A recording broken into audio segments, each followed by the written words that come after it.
the like nobody that's in the chat right now, and I will be right back.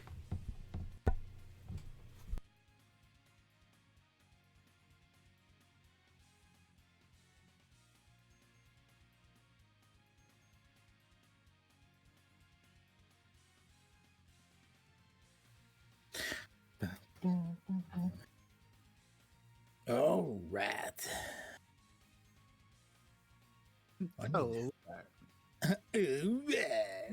giggity. Get some music. Mm-hmm. Get some different music.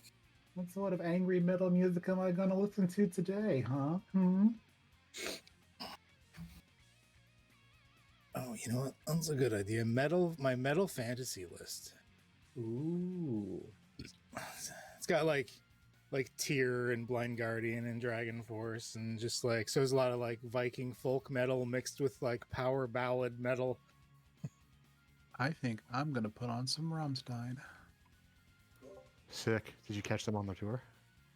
No, my brother-in-law went to. He drove down to Texas to see him though. Nice. Yeah, I was at the Montreal show. I can't believe I didn't catch fucking COVID. That's on my wife's bucket list to see him. So maybe next time they come through, if she's healthy, I'll take her. Yeah, there's nothing like it. I keep seeing videos, and I'm like, oh my god. I know, right? Getting COVID is the best. Yeah, I've seen them 3 times now, and it's fucking mind blowing. I know I need to do more dabs before BHG gets back. So you're with Rammstein like I am with Slipknot. Like every time they come around, I'm like, yep, we're going. So I'm back.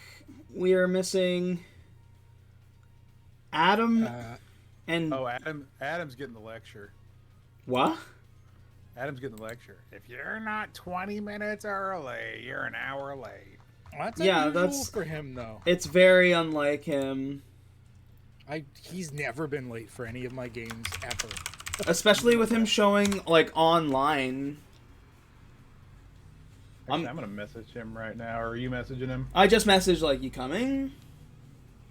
You Gucci, bro? Everything good?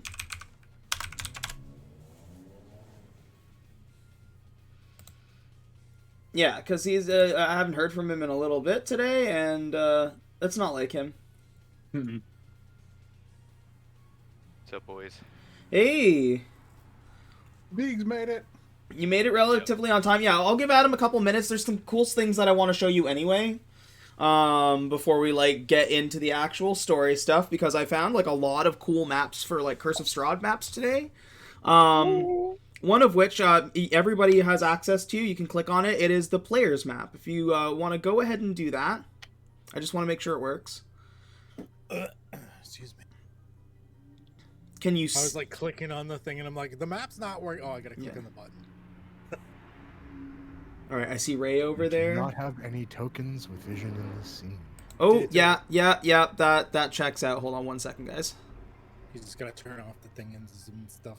Yeah. Where do I get to the map again? Oh, player's map. Yeah. I see it. Hold on one second, but yeah, I gotta drag out the parental party marker. Okay. Didn't I just open your stream? Oh, did I close that window again? Let's open it again.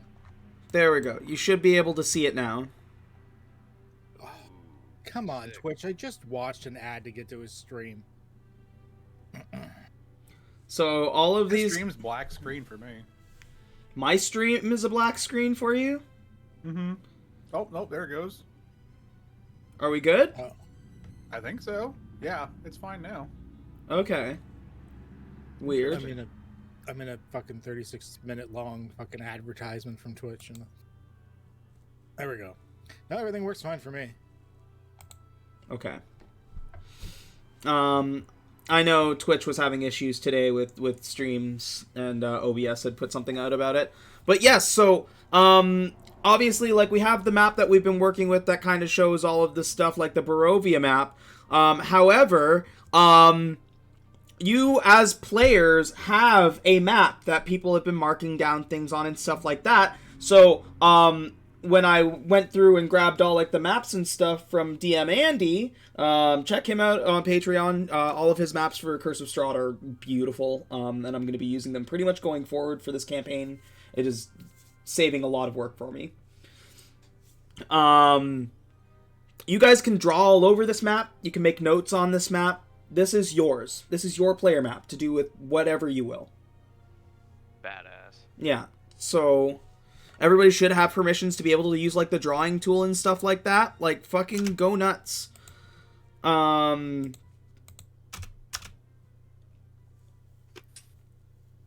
This will be your map. Like you guys will be able to come and go from this map like freely as you please. Just like the landing page and the Barovia other map. Oh yeah, we got our first penis being drawn. I knew that would happen. I thought it would be Varjo that did it.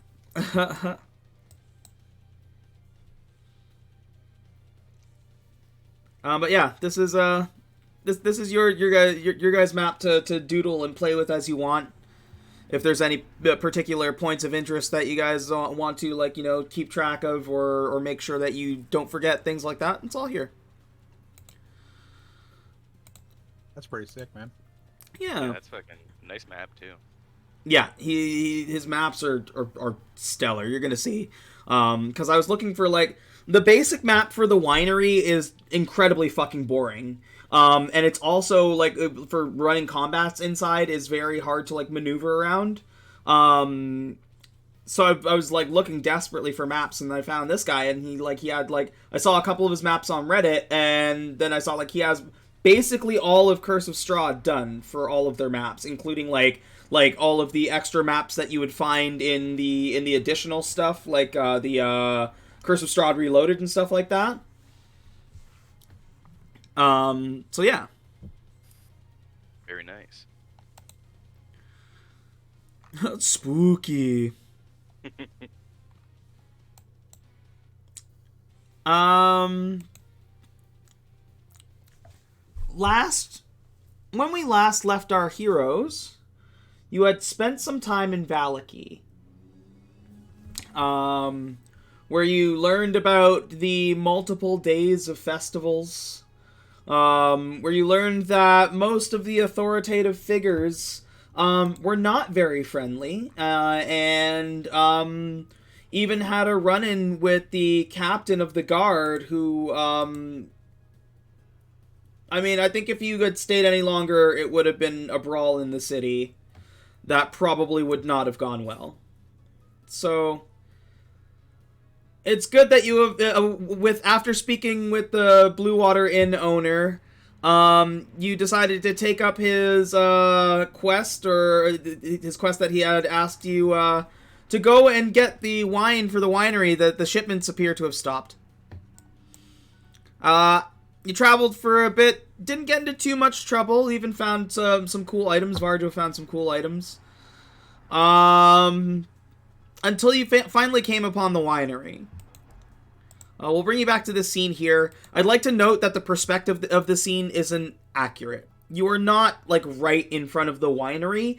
You're actually much further back, like, just beyond the vineyard, like, that leads towards the winery.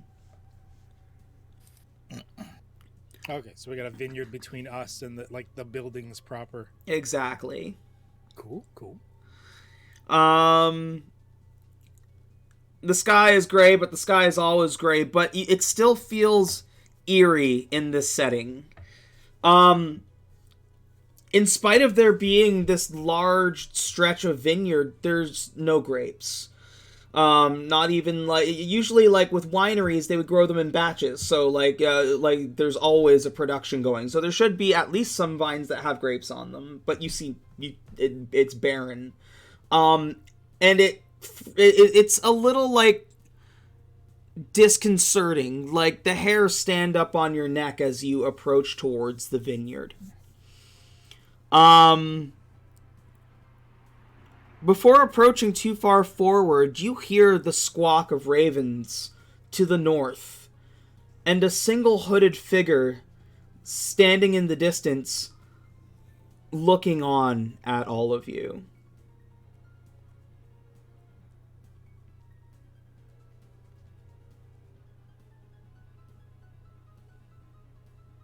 Okay. Well, I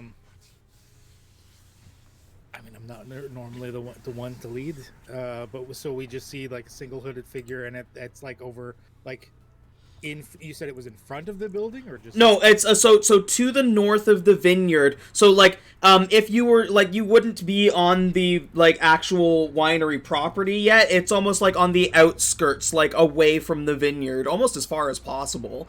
Like it's a fair distance. We're talking like all of you, like it's daytime, so it's not too dark. Like you can see fairly clearly. We're talking like maybe like a good like 300 feet, maybe a little bit, give or take, away from the property. so a good distance. Yeah. Well, we're here for looking for a wine. Mr. Blue, do you think that maybe that figure over there would know something about the wine? I mean, that's the only person I see around here, so it's a good place to start, although I'm not so sure that is going to be a welcoming soul.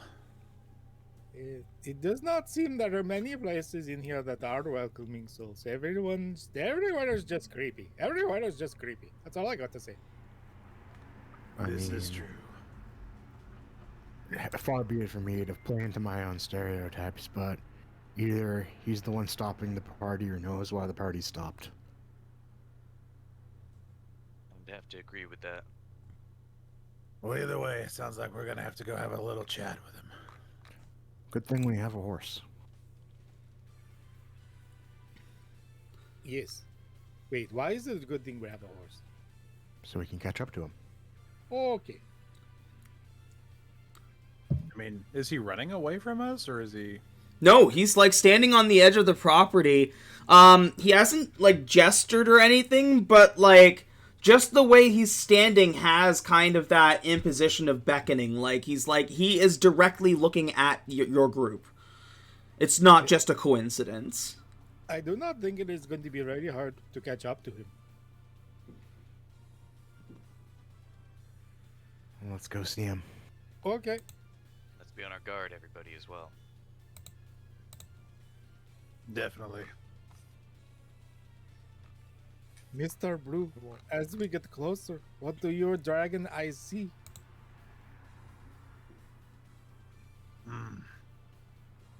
I am uneasy about this entire situation. So before we walk up, I am actually... How far away is he? He, like I said, like a good, like, easily 300 feet, if not a little bit more. Okay. Well, I'm uneasy about this whole thing. Well, let's go see what the situation presents. I got your back, Blue. And as we approach, I am going to go ahead and cast Detect Good and Evil. Okay. Otter's gonna lurk back about 45 feet. Just like behind the party, and I'm gonna hold a spell just in case. What spell? It will be a Scorching Ray. Okay. Wow, you're really bound and determined to burn this place down, eh? Listen, as long as I hit all my shots, nothing gets burnt. I just want to anything that's hostile or seems hostile in nature. Like if this guy attacks us, I want to be able to Scorching Ray him. But if he doesn't attack us, you just wasted a spell slot. If I hold it? Yeah. Yeah, it costs you actually have to cast it to hold it. Oh. It costs you a spell slot. I thought it was like a preemptive, like if I see him start moving, I start casting. No, you Okay. you cast the spell to hold it. That's why it's prepared. Otherwise, Because the you're reaction's not fast enough to do that. yeah. Alright, you know what? Then I will hold a mage hand to grab his foot if he tries to do anything hostile. Okay. Okay. All right, so walk up. As I'm walking up, I'm going to cast Detect Good and Evil, and I guess just do I get anything off of that or? Within 30 feet? Yeah.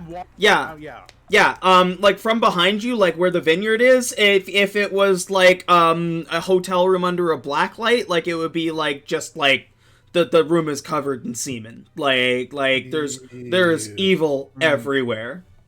Do I see anything off the figure I'm walking up towards? You're not that close. They're like I said, 300. Walking up to him though. Walking up to him, yeah. You still got like that's still a 300-foot journey from where you are. So Yeah. So as you're approaching, you wouldn't detect any evil close to him. But like if you're just setting it off as you start your journey, there's a lot of evil behind you. Yeah. Just for in the future, by the way, your Divine Sense does basically the same thing as Detect Good and Evil at double the distance.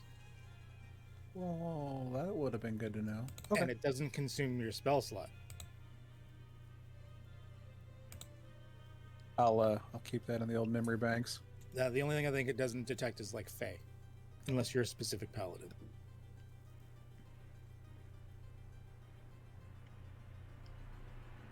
I'm just gonna keep riding up on Mammut. Okay, are you like are you riding ahead or are you sticking kind of with the party? I'm gonna stick with Blue. I don't know where the rest of the party is, if some stayed behind or whatnot, but I'm gonna stick with Blue at the very least. Yeah, I'll be up at the front, like next to Blue as well. Okay. On the other side. I'd be just behind them, ready to buffer tank or whatever I need to do. Yeah. Give me a D12 and a D8 roll. I got the 12.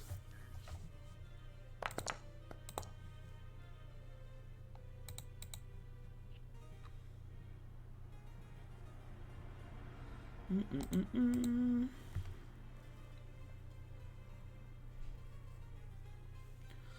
Nine.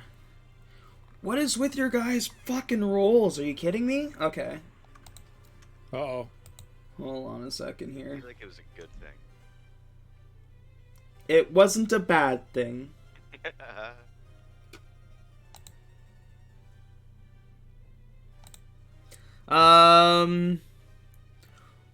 Roll a D6 for me. I got it. We're gonna re-roll on a 6 because Varjo's not here right now. Sure. Okay. Blue, roll a D100 for me.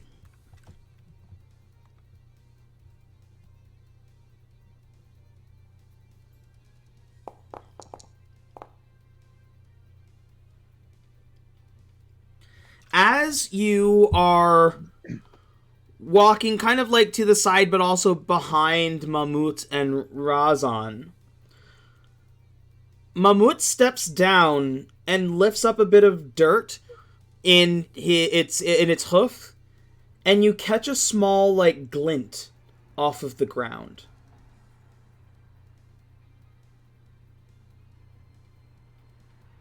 Oh, horse.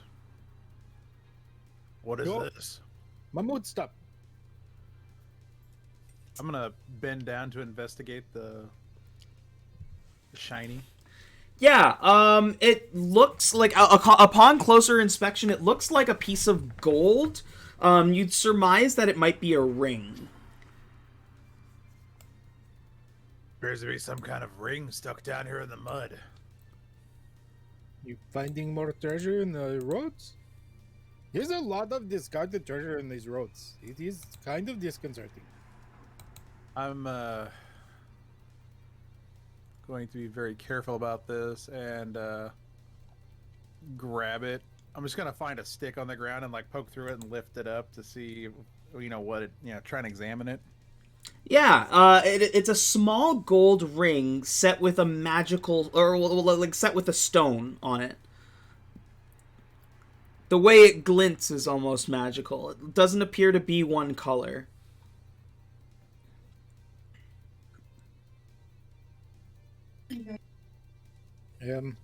Let us take a closer look at that later. I think right now we should deal with the person in front of us. I'm gonna like swing the stick back at Jiro and be like, hold on to that for a second. You might be better suited for this, possibly. I'm not touching any more strange shit. I don't blame you. I'm gonna go ahead and just put the ring in like one of my pouches. Sure. Do you keep walking? Do you physically touch it? No. He is Blue is being very careful after the axe kind of sullied him. Okay, because I can't really identify it if you don't touch it. So yeah, we'll come back to that part of the story later. We're gonna call it question mark ring for now. Razan can give it an identify later. Hopefully, we'll see how it goes. I also have that. You're probably better at it, just in case. Yeah, I have it as like a ritual spell, so. Yeah, I was about to Takes say 10 that. minutes. Sounds like it's ritual o'clock on that one. Yes, sir. Okay. I got it because I figured we wouldn't know what like a lot of items are, but like as soon as we touch them, we just know. And I was like, ah, shit, this might have been a bad grab. You get closer, another 100 feet, and now you see that the figure lifts a hand and beckons you forward. Like, closer, hurry. I'm gonna need another D12 and D8 roll. Alright, I got the 12. I'll do the 8.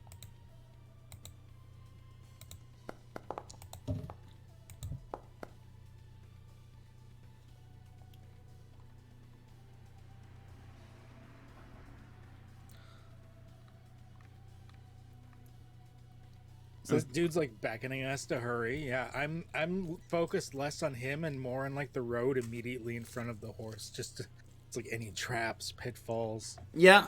You're not finding any traps, but at the edge of the woods to the east of you, you start to see different figures start to pop up. These familiar, 4 legs looking like a pack of dogs. Oh, Mr. Blue, more tree wolves. Yeah.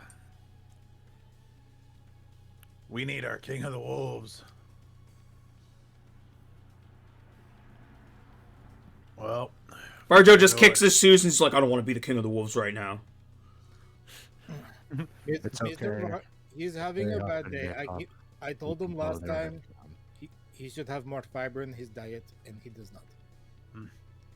Well, we're obviously walking into some sort of trap. At least if we go talk to this guy, we'll have some information before we, before we die. And if we get there fast enough, maybe we can avoid having to smell like dog. How many wolves do we see? In view immediately, you're seeing like half a dozen.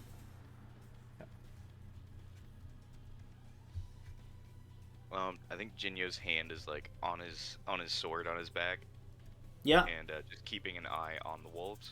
They're not approaching. They're staying at the edge of the woods, but like they are making themselves known. Yeah. I'm just eyeing them down, trying to make sure nothing's going on. All right. Well, I'm gonna keep walking toward the mysterious figure. Yeah. Give me one more D12 and D8 roll. Take the 8. Oh, I'll do the 12. Why not? Womp.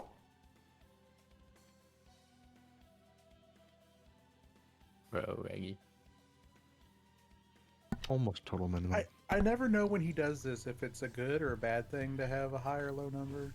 You see On purpose. a swarm of ravens lift up from behind the figure as you approach close enough and dive down towards the wolves, and you see them kind of like scare them off.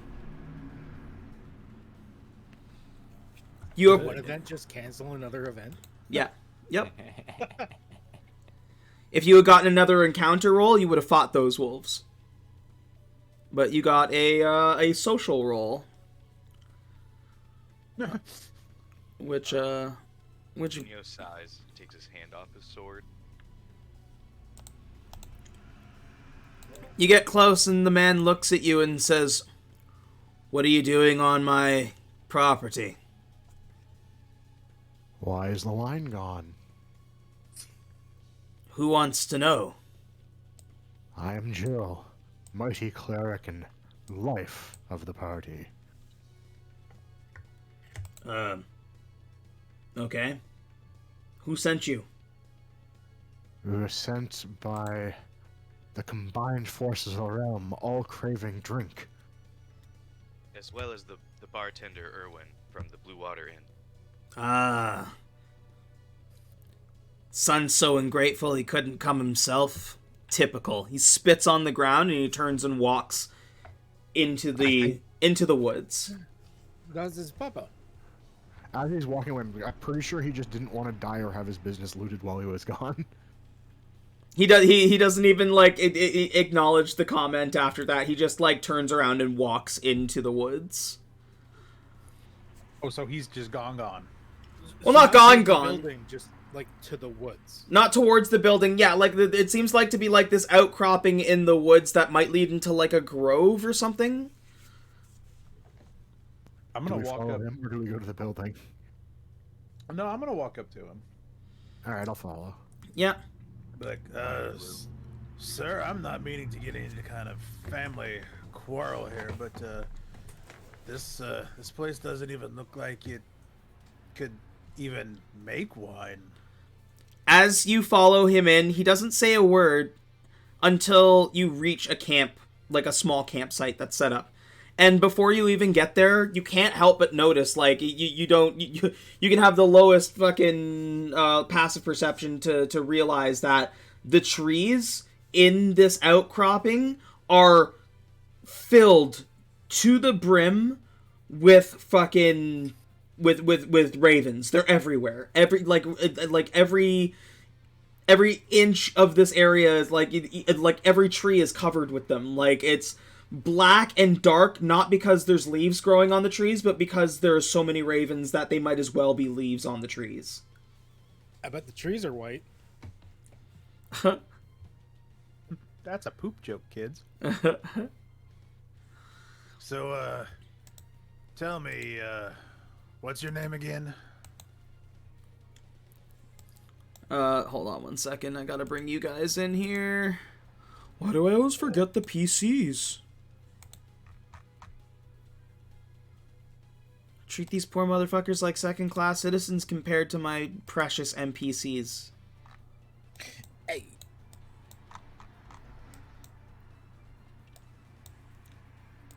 He leads you in and he sits down. There's already a fire roaring, and again, there's ravens just everywhere. He looks and he says, "My name is Davian Martikov.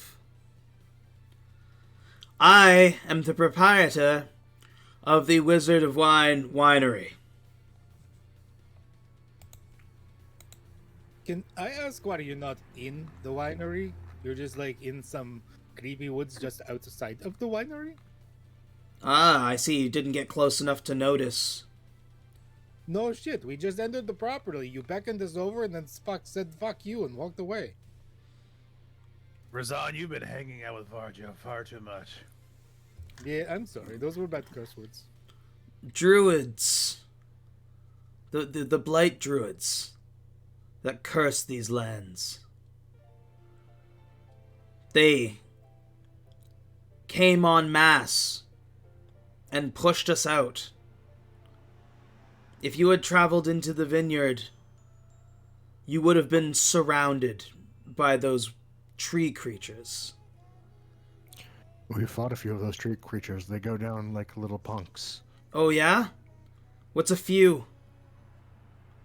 Dozen? Dozen? Last I counted and had my scouts count, we're looking at about 90 in the vineyard now. 90? If we fought a battle of attrition against them, weeded them down, do you think they'd be replaced from outside, or would that be it? I think I don't know. The druids, like I said, brought them en masse down from Yesterhill and pushed us out. there any druids left? Or is it just the needle blights? I don't know. We escaped into the woods, and we've been defending this spot since. Who is we? Just you and the birds? Some of the ravens caw. Because I see that you have a couple of tents here. It's not business of yours now. I don't know you, and you'll have to excuse me, but I'm not very trusting of strangers. Well, sir, we were hired by your son to find out why the wine had not shown up for the festival. Ah, yes, my son. Again, I don't want to get in any kind of family quarrel you might be having, but it looks like you do need our help. Perhaps some of your raven companions can help by getting us some information inside the vineyard. I think I know enough. For your questions for druids, I think they might be inside. What they are doing in there or why they have taken the winery, I could not tell you. But our winery is the cornerstone of Barovia. We are the only supply of good wine in the area. And without the vineyard, I mean, it's just another blow to the morale of the peoples here. Well, we can't have that. Especially not now. And there was no one who could send for help, I guess. Not against those numbers. I have seen the way that local towns are run, and honestly, I wouldn't be surprised if they did not help anyways.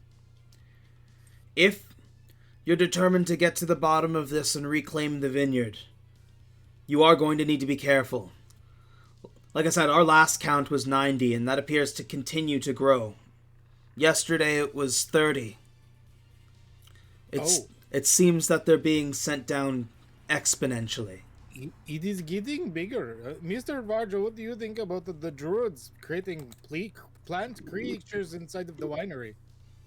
You know, I don't really value people's lives that much. You can kind of create lives and do stuff, and I don't really respect wine that much either.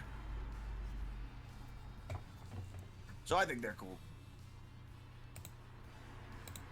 Just why do they keep attacking us? Well, now they have taken over the winery, and there is no more wine. All the wine is gone. What, do they like getting wine? Do they want to get drunk? Evil druids, bad blight druids, they call them. I don't think the blights or the druids want to get drunk, but I can tell you right now, there's a few of us in this party that would like to. Yeah, I love wine.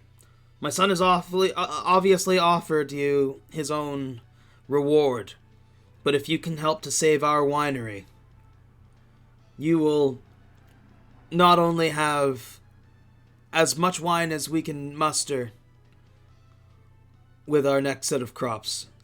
We will forever be in your debt, and you will have earned my trust. Consider it done.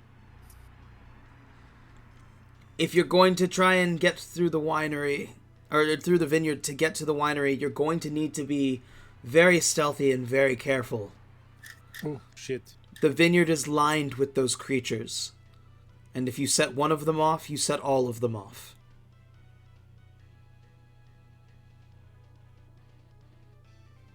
We've got like several people in heavy armor. It's gonna suck. Be very quiet. Clink, clink, clink, clink, clink, clink.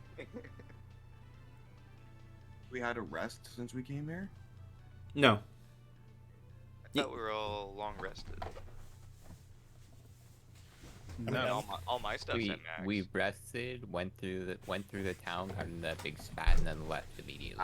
Yeah. There should be 2 other people that currently have extra hit points because of my aids. So. Oh yeah.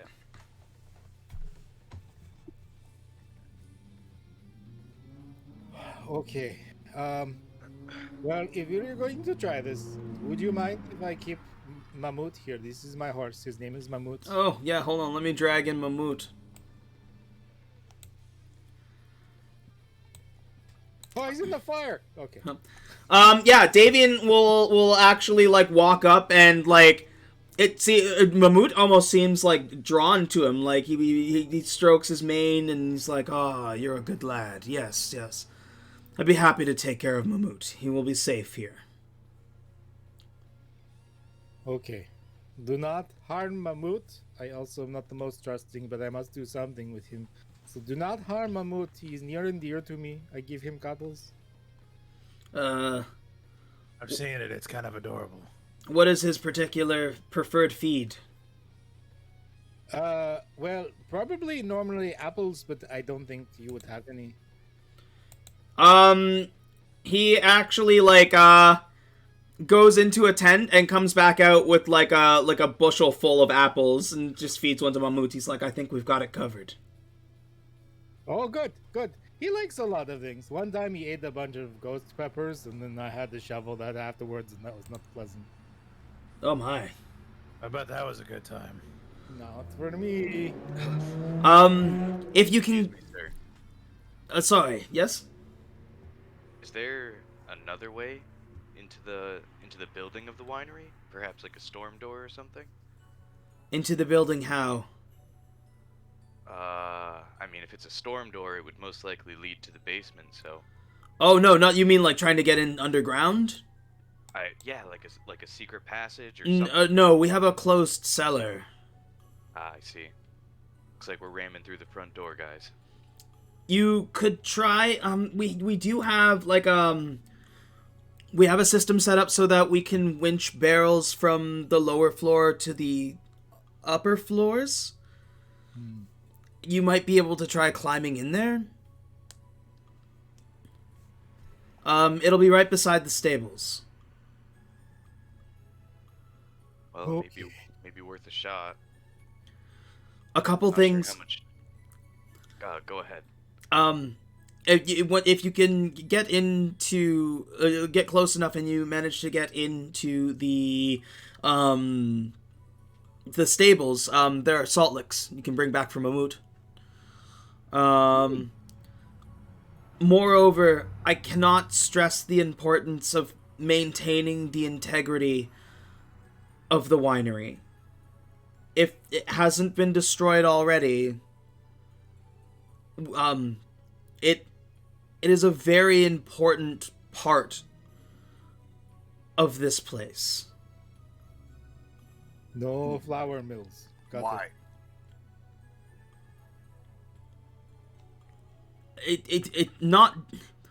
It's not just about wine. Looking at your faces, I can see that you already know that this place is bleak. It is a struggle constantly of down endings. And wine, the things that we produce here might be the only, like, a few things that some people can hold on to that might even give them a glimmer of hope, even if it's from the drink. If We'll be that hope. we'll be their light in the darkness. if we lose the winery, Strahd gets another victory. And I don't know how many more the people can suffer. Can I insight check? Yeah. Just to see if he's lying or being evil in any way?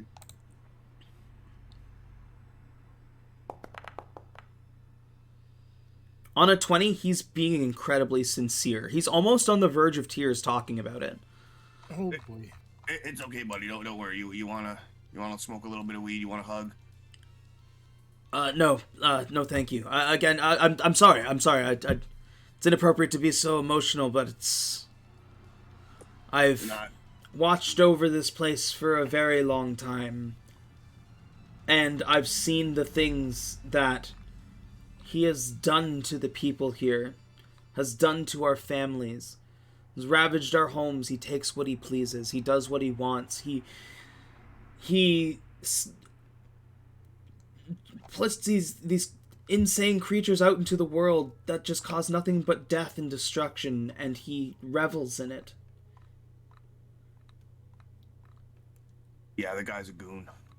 Every victory is just another piece of us that gets destroyed or turned into a part of his vision. Well, fuck that guy. I think what we have all decided. So we're going to do things to make things better. And Strahd's made a mistake. And I'm gonna look this guy like right in his holding back tear eyes and say, someone who's not with us anymore said that you gain wisdom through pain. Well, Strahd shouldn't have made us so fucking wise. He looks at you and he nods. He says, I have nothing else to give you except my wish that you have the best of luck in your endeavors, and that you all come back in one piece. We will do what we can do. Meanwhile, while you're here taking care of Mammoth, how are you doing on food? You've been surviving in the wilderness. Again, it is not just a me, it is a we that maybe you'll meet at some point soon. We are well off enough, and we are able to get supplies when needed. Okay, I'm just making sure you are well fed. Yeah, much appreciated. He, wipes back another tear, and he's like, alright, off you go. Best of luck, be safe, and be careful. This ought to be interesting. Everybody ready? Do you want to go now, or do you want to go in the morning? I think it is the morning. Yeah, it's still daytime. Oh, yeah. The fire is not for light so much as it looks like he's like cooking like a pot of stew or something. I mean, I think everybody's okay right now, right? Everybody feels pretty rested.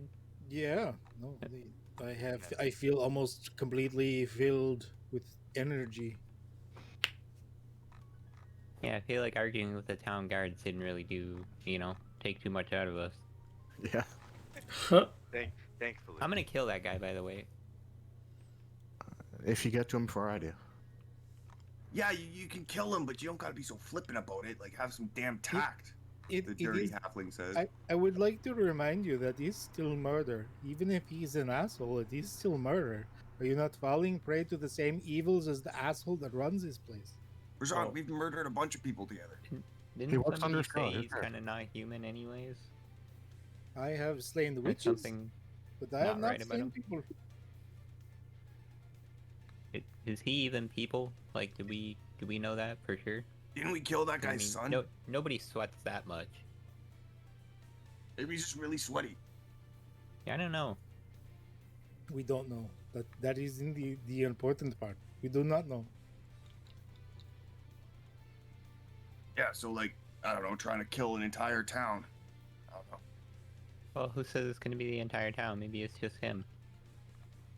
You're just gonna casually assassinate him after the end of a fucking argument? I think we should take it one step Wouldn't at you? a time. No. What you gotta do is you gotta sneak in there right when he's sleeping. And you piss in his Cheerios. And you do that for 2 weeks, get him real weak. Oh, Why are we going to do these things? What's next? Defecate in places that will leave him confused? Hey, all's fair in good love and point. assassination. Don't give Varjo any ideas. Could upper deck his toilet. Putting snakes in his toilet? Now you're thinking, Ginny. No, upper decking is when you poo in the top part of the toilet. I'm gonna look at the old man and be like, I'm so sorry. I don't... What is the top part of a toilet? We have a latrine, but it's like a hole in a shack. In most places. Wow, you got a shack? Yeah. You'll see it outside the winery. Oh, I miss that shack. Oh, I might use it. I've been just pooping in the woods. I wouldn't mind seeing that shack. Let's get going, everybody. We We've should got a go lot do of that. work. We got to be sneaky. Let's go. This is gonna take us a very long time. If you have to poop, Jinyo, you know, it's probably a good idea to do that before we do this. Unless you're wearing your brown pants. And you'll be okay. So you make your way back down. You don't encounter anything on the way back. It seems pretty cleared up. You don't see the wolves on the way back. You find yourself once again at the edge of the vineyard. Oh, there be no Mammut here. Oh, yeah. Now with kind of a clearer eyes and a clearer idea of what you're looking for. As you look amongst the vines, you do make out the occasional shadow that looks like a spiked tree, or the blights as you've seen them, as they sway in the wind, you can kind of maybe like catch a face that appears. Oh my. You guys want me to try to talk to these guys? You know, put on the old Varjo charm. You could try. I think these are the bad guys. I think it's probably best if we just, you know, try and make our way to the vineyard nice and quiet. We are supposed to be as sneaky as we can. Okay, here we're gonna be sneaky. Mr. Right. Blue, you and me, we're gonna have a hard time. Before we start sneaking, I'm gonna kind of get close to Blue, Ardor, and Geo, and Emboldening Bond the three of them. Okay. Which is also a protective bond now, so you get both of those. Sorry, who is it? I'm using my Emboldening Bond with protective bond on Ardor, Blue, and Geo. Ardor, Blue,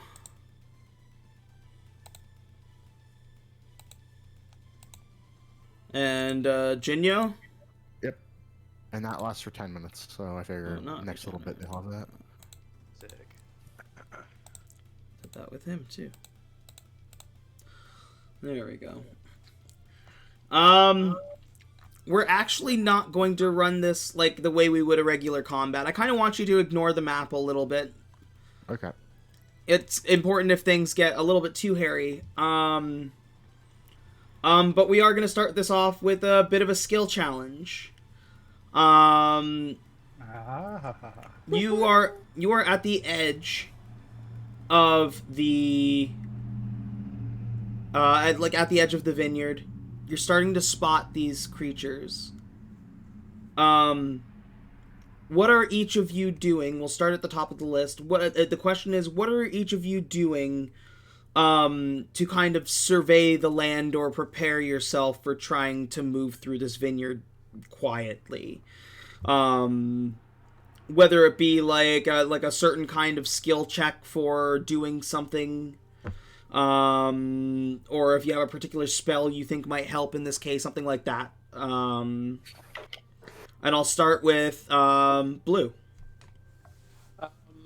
Honestly, I think I would be having Mammut help me, not Mammut, but Razan help me, and probably the same, looking at each other's armor to make sure there's like no loose plates just clanking around and everything. You know, it's nice and tight to try and minimize how much sound I'm making when I'm trying to sneak through there. So like trying to quiet your plate. Yes. Okay.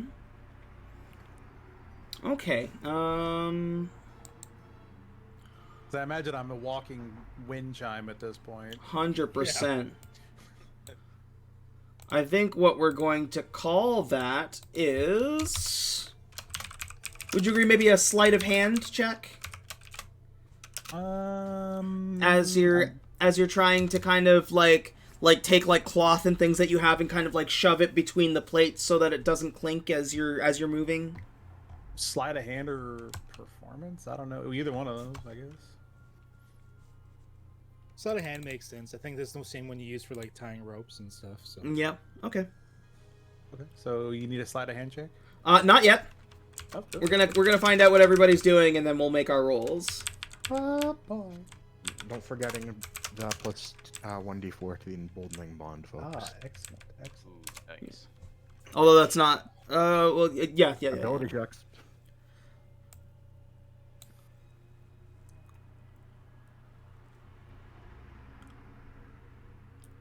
Well, these aren't. These are like skill rolls, though, right? It's an ability check, isn't Does it? that still count? Or it's a skill check.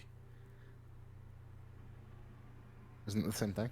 Wouldn't, in this case, like, you be using your action to just give him that then? Well, he's saying like he'd have emboldening bond for when he rolls it. Yeah, if you're rolling like a survival or a perception or whatever, you'd get the 1d4. Attack roll, ability check, or saving throw. Yeah. I guess that'd be your call, Beast.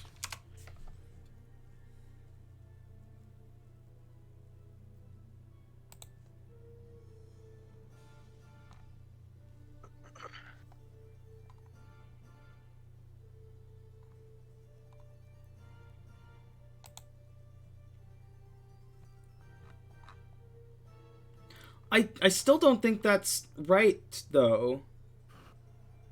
I mean, it's like thematically. I mean, like, or not thematically, but like there's a difference between skill checks and ability checks, right? Like an ability check would be at like if I'm asking you to make like a strength check or a constitution check on something. Okay, I see what you mean. Yeah, whereas a skill check is like when you're using an actual one of your skills, like acrobatics, performance, things like that. Okay. Well, a skill check is still an ability check. Is it still an ability check? Yeah, That's there's only the way I three. understood it. There's only three types of checks in the game: saving throws, ability checks, and attacks. Okay. Yeah, I thought they were separate. I didn't know for sure, so I appreciate that clarification there. Okay. So yeah, then you will get your emboldening bond on this roll. And we're all learning. Who's up next in that list? Jinyo. Okay. I think Jinyo has his katana drawn in like a defensive stance, kinda, and he's just kind of like hopping over shit, trying to move like quickly rather than stealthily. How is that helping you to prepare for moving through? That's true. Yeah, I'll just have it in a defensive stance, kind of crouched down, and yeah, just kind of moving through. So I mean, I think it would probably just be a basic stealth roll, I think. Okay, we're going with a stealth roll then.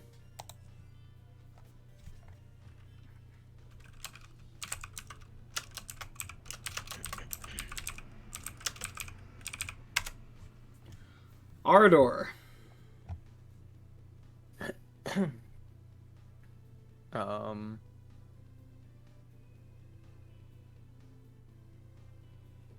I think that this is gonna be the first time that I use this, and let me just double check this. What?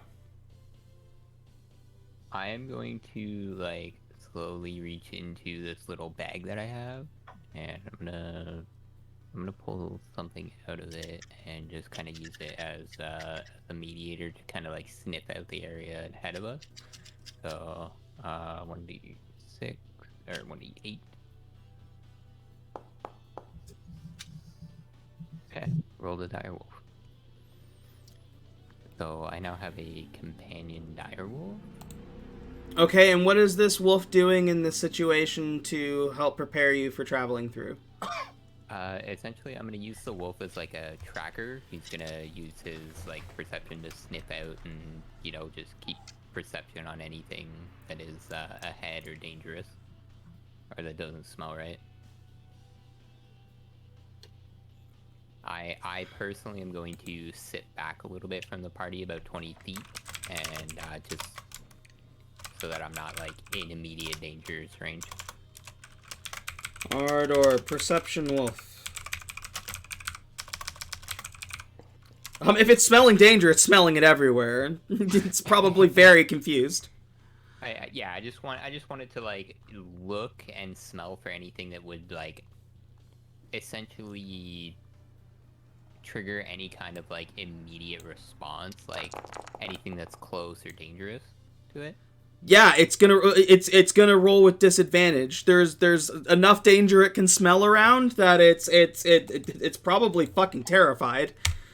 Yeah, if you summon it and you're like, smell for danger, well, okay. For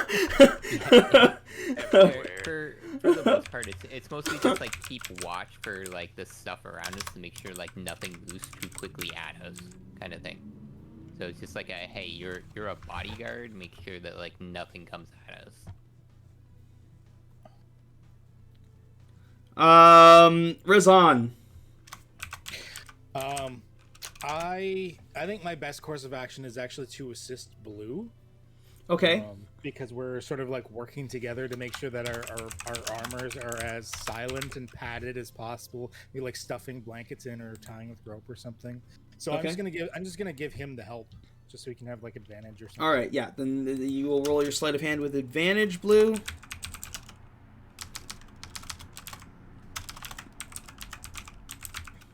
I just imagine these two fierce warriors like packing grass and shit in their fucking armor. Yeah, like just like digging up like dirt and shit. Like you see, there's like those bags around with like the fucking like fertilizer and shit. You're like taking that and just like shoving it all into the different fucking cracks and grooves.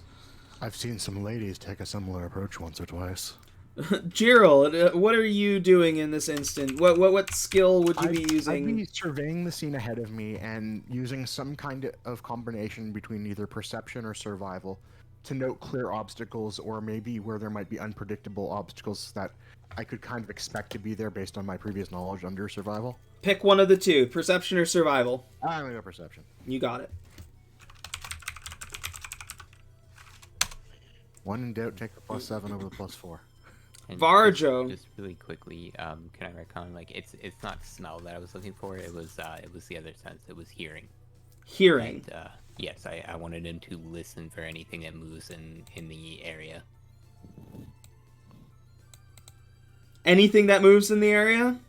Yeah, anything that moves, like, loudly, more than, like, just trees whistling. I want anything like footsteps or anything like that.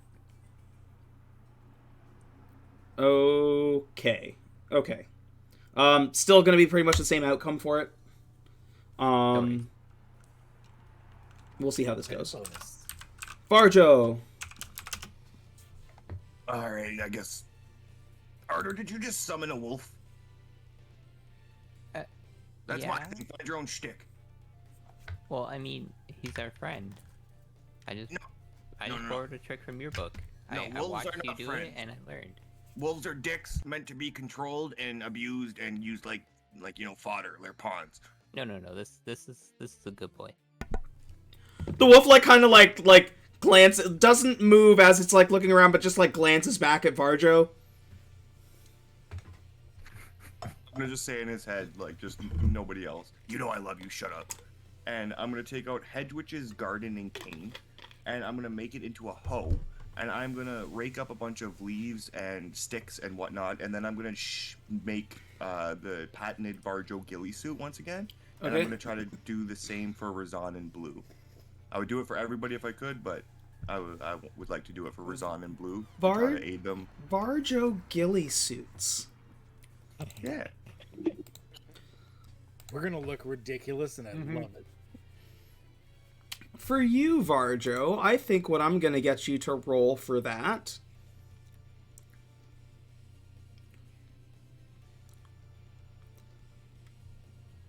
It'd be survival for putting it together. I think it would be survival for putting it together. You are correct. Can't think of what else would go. I almost wanted to say performance, but survival makes a lot more sense for the particular subject matter. As I'm stuffing all this dirt into my armor, I'm just gonna look at Varjo and be like, I used to make fun of you when you did this, and now here I am. Yeah, just another classic example of Varjo being right and everybody being like, Varjo, you're wrong, but then Varjo's right. It happens all the time. I never said you were wrong. I just made fun of you for getting dirty. Blue. Give me a sleight of hand roll with advantage as you and Razan are packing your armors with things to keep it from rustling. Okay. Oh, thank you, middle of the road. Oh wait, I can do 1d4 to it. Oh yes, do it. Do it now. Oh, oh my god. Okay, that's better. Needed that. Oh, 17, much better. Jinyo, give me a stealth check. Yes, sir. I'm gonna use my inspiration on that. Okay.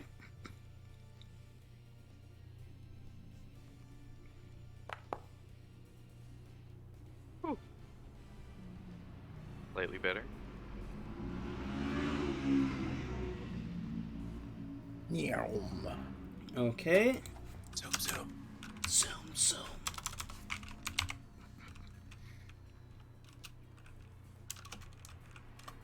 It's terrible, but funny that kid was hit by a car, Oh god. and I believe it was the same brand. Oh. Ardor, I'm going to need a perception check from your wolf with disadvantage. So actually, I will do that. Direwolf have keen hearing and smell. Does he get a base roll because of that? Checks that rely on hearing or smell. Yeah, I guess we'll give him a base roll here. Because it's not that it's like he's hearing just fine, but there are so many things that he's hearing. Is what the reason why it's confusing him. So Yep. yeah, we will give him the base roll there. Appreciate that. Oh. Rough, bud. Why did you summon the one that was deaf? Gerald, get out. I hate it here. Okay. Gerald, go ahead and give me that perception check.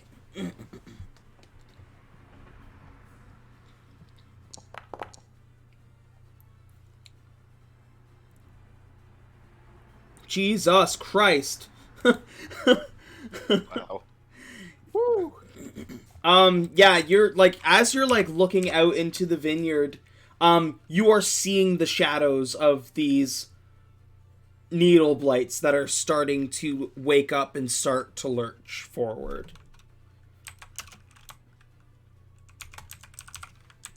Barjo, give me that survival check. All right, Blue, hold still. Gotta cram these sticks in there. Oh god. I think you missed the spot. Yeah, you just want me to try again. And I shove a stick in his codpiece. Oh god.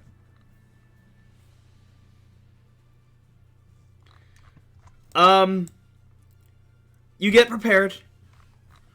You move forward.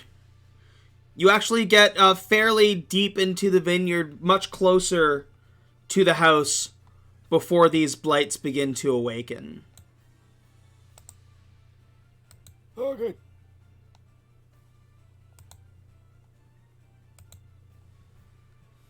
That's nothing. Just so you have a visual representation of them. But don't initiate combat with them as you move fairly far in, and begin your evasion of them as they start to creep up behind you. Yeah, you hear the rustle of dead vines all around you. Inhuman shapes emerge from the vineyard, their thorn-covered limbs crackling as they trudge forth through the mist and rain. 1 dozen, 2 dozen. There are too many to count. Fighting clearly isn't an option. Your only option at this point is to make a mad dash for the winery. Hop on Ardor's wolf. That's exactly what I'm doing. You tear your way through the vines, making a beeline for the building at the center of the yard. Above you, a pair of ravens squawk and caw as they circle in the air. All around you, you can see dark shapes rising between the vines and fence posts. their needle-covered forms lurching toward you. Again, this is going to be skill checks. As the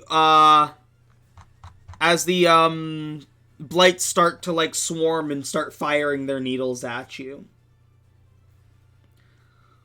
Starting out, we'll go in reverse order. Varjo, what are you doing to evade these attacks that are coming at you? Shit. What am I gonna do?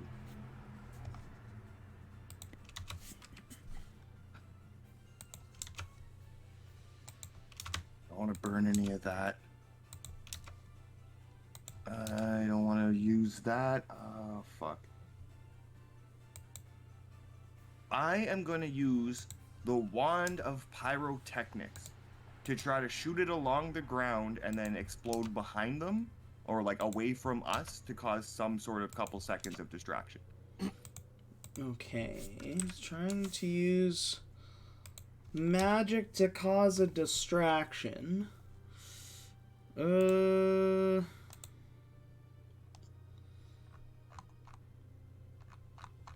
I need to see that wand. Show him your wand, Varjo. In chat.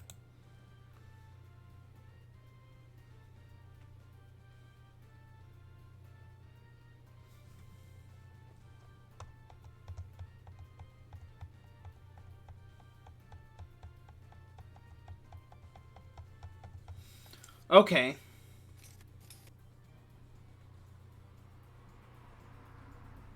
You're kind of replicating a cantrip here.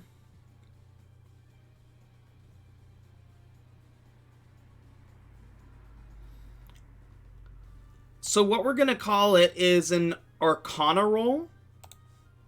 Sure.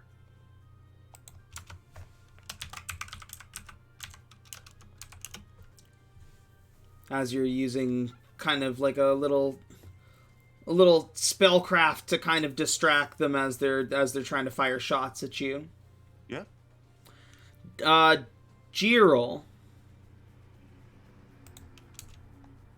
I would like to use my survival skills to understand the geometry of the area to avoid the fire.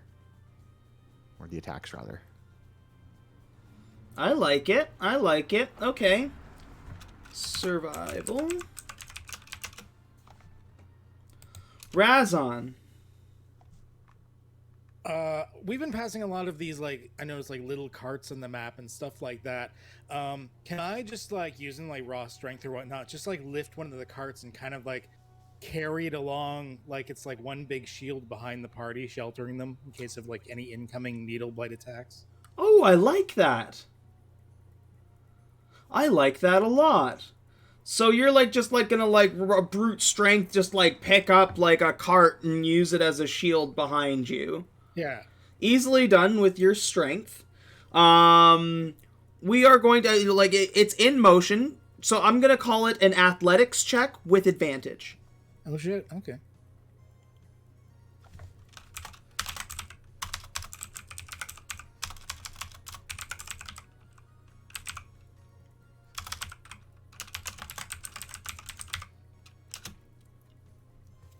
And I'm going to say that if you succeed this roll, you're going to give everybody advantage on the next skill check set.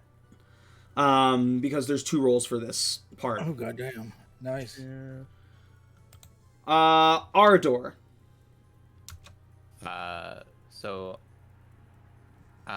Question regarding action economy really quickly. Is mounting something considered an action? What? Is mounting something, like, can I get on my wolf? It is a large creature and I am medium. It is 1 size larger. Like, yeah, it shouldn't be a problem. Okay. Does it require an action to mount? Or is it just half movement speed, I think is... I mean, for the purpose of this, I don't really know right now. I'm not going to get into mount logistics right now. You're welcome to Google that and figure that out and let me know. But currently, right now, I need to figure out how that pertains to a skill check or something that you're doing to deal with the situation. Honestly, I was just going to cast Blur on myself. And just, like, mount the wolf, and then make the move for the door. And just, like, make sure that the door is ready to be opened. Like, I'm gonna kind of, like, jettison on ahead. Okay, so you're hopping on a wolf and casting Blur.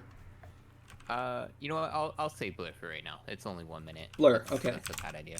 I'll just hop on the wolf and just hold on tight and be like, to the door. Okay, so you're just getting on the wolf. Yeah. Okay, then it'll be an animal handling.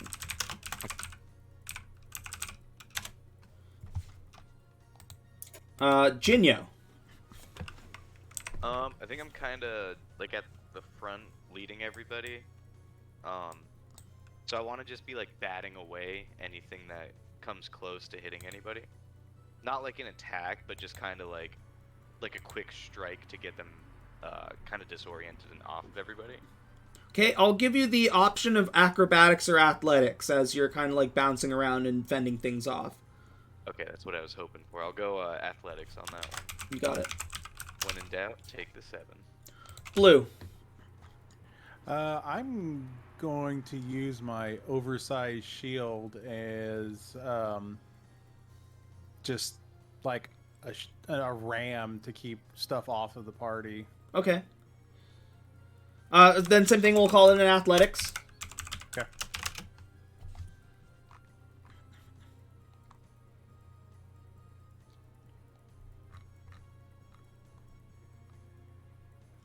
Okay. The horns to Blue's ram. Barjo. You did me already. No, I need you to roll your Arcana. Oh. Okay. You did me. I will inspire myself. Use that inspiration. Okay. That's better. Yeah, that's better.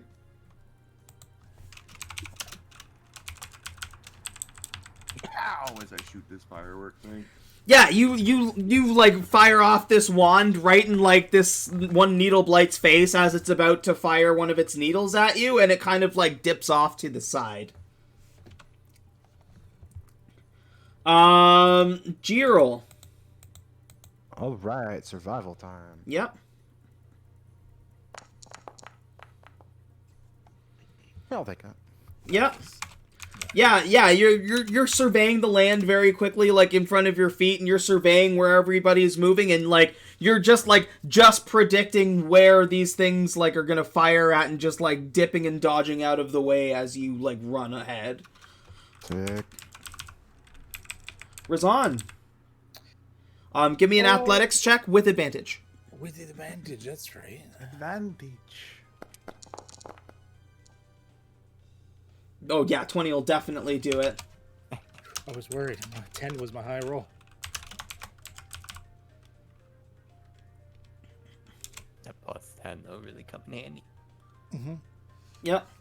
And so yeah, on the next set of rolls, everybody's gonna get advantage. Oh shit. Noise. Ardor. Give me an animal handling.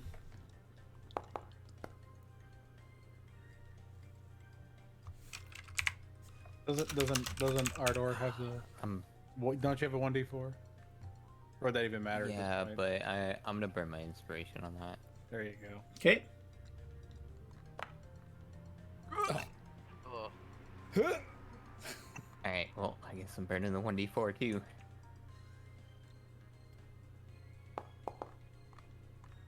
Eight. Oh god.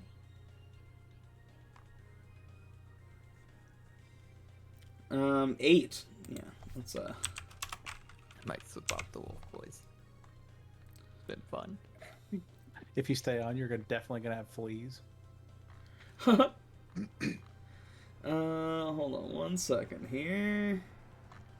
It's your fault. You rode on the wolf. You should have ridden in the wolf. Ew. I don't know what to say about that.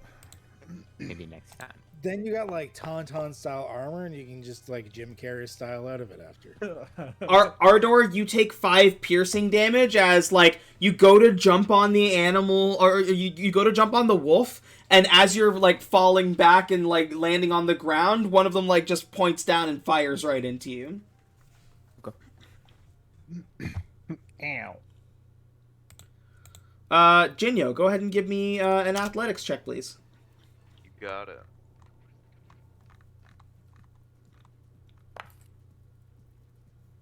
Oof. Oh wait, I get the D4 too. Might Yep. as well throw that in there. Awesome.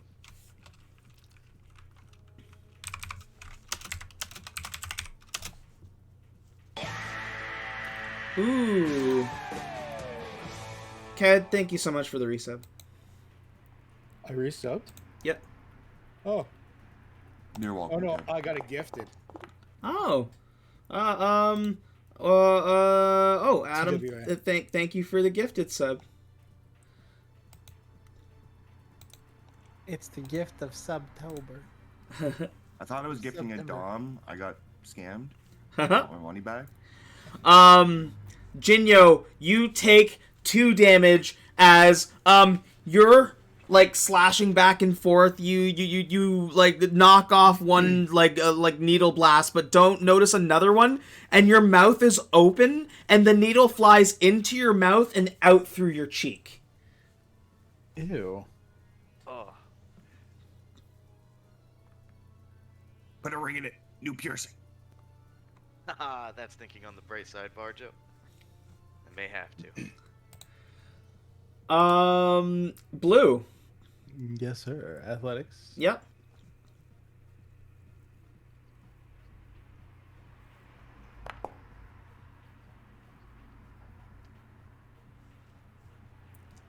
Very nice. Yeah, you're using that shield to your advantage.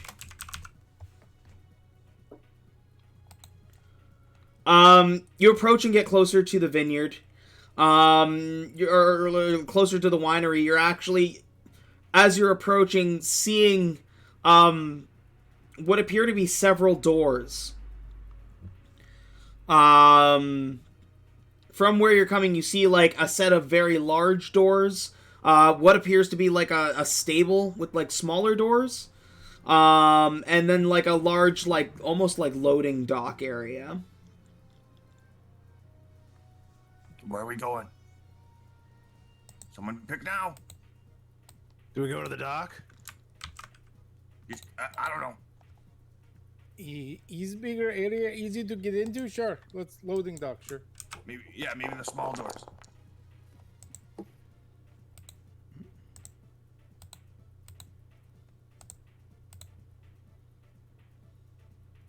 Oh, new map. Ooh. I love these maps, by the way. Yeah, these are all DM Andy. Some of the walls are broken. I think I can see some. No. Yeah, it's like an open. That is an open patio where it looks like maybe that's where they like crush grapes. I see.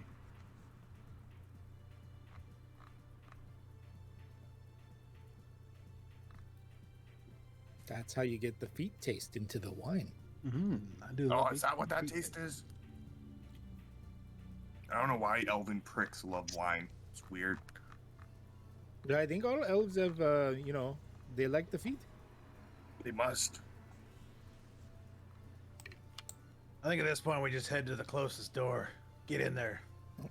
Yeah, run, I run, feel like run. the door's going to be the best spot. Get inside, get out of range of all of these things from outside. Okay. You run up to that front door there, and like the blights are still running up behind you. As you're trying to, you go to like open the door, you feel resistance.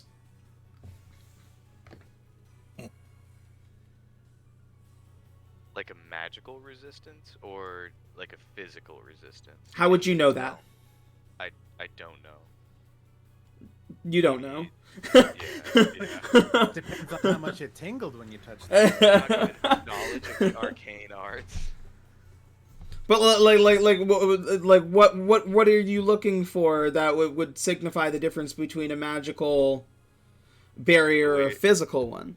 The way it feels, I guess. It feels like there's something keeping it held in place. Okay. Does it tickle when you tug on? Oh, that's not at all. Okay. Oh, well, these guys are arguing. Varge was gonna drop kick the door. Okay. Try and get that door open. Varjo, give me an athletics check. I'm great at these. I'm gonna keep this cart here up as a shield just in case. 10. You get advantage on that. Excellent. I was gonna say, yeah, I'm holding my shield next to the cart to try and keep the trees away from the group. Okay. Yeah, you go to drop kick the door, and like whatever is holding it is like fully solid, and you like fully drop onto your face. You're gonna take. Oh, My knee! My knee! You're gonna take 4 damage. Why did you guys let me do that? Ah! Razan, why don't you try and get the door open? I'll block the way. oh, me? You said me? Yes. Okay. Okay. I'm just gonna I'll just set the cart sideways down. Yep. And, I'll give her a try then, I guess. Yeah, go ahead. Give me an athletics with advantage. Okay. I hope I'm okay at this. Oh. My God. Holy. Wow. I'm actually gonna use my inspiration because we gotta get into this door. So Yeah. Click my inspiration. Athletics normal. Better. It is better, but it's not enough. You give a hard shove and it doesn't budge. Did you take your D4? I have a D4. Oh wait, no, sorry, I'm Razan, wrong. yeah, Razan doesn't have My one. bad. You did not include me. I was ostracized. Yeah. Facts. All right. Hey, Blue. Hey, What do you say Click, we move enemy. behind this big shield of yours and try to ram through it? And that's me kind of trying to give Blue the help action on maybe an athletics check if he wants. Okay. Well, he's already. You all have Yeah, advantage already- on your checks right now. Oh, okay. I'm gonna kind of hold my shield out and just tell Razan, be like, hang on to this, Okay. and then I'm gonna go up and just shove at the door. Athletics with Yep. advantage. Yep.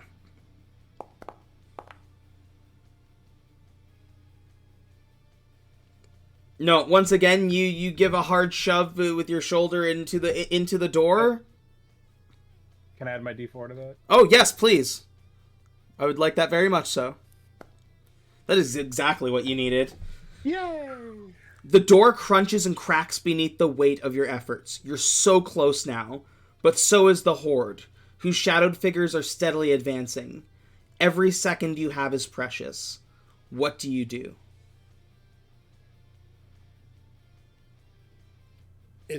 Are we It's not open yet. You've managed to like you see the wood splinter and crack as you feel like you almost got it, but it's not quite there yet. Can I drop Blue's shield? I'm gonna go over, pick up the cart, and I want to huck the cart at the group of incoming blights. Okay. Yeah. Let's finish. There's 2 people who still haven't rolled for skill checks. Oh, okay. And then we can see what happens there. Ardor hasn't rolled, and Jinyo hasn't rolled. I guess I'm gonna try and then try after Blue. I'm gonna be like, oh god, and just panic and just try and bump the door, and then I will command my wolf after me to do the same. I'm going to give guidance to. Can I give guidance to the wolf? Touch one willing creature. I don't see why not. All right, so the wolf gets an extra D4 on trying to break down the door. Okay, so it's not going to be the wolf. It is going to be Ardor with advantage, because the wolf is not a PC. It is in the sake of a skill challenge. It's just an assistant that is helping him. But he was going to get advantage on the roll anyways, so it doesn't make too much of a difference. You're just going to get that extra D4. Okay. So athletics With advantage. with advantage. Hold.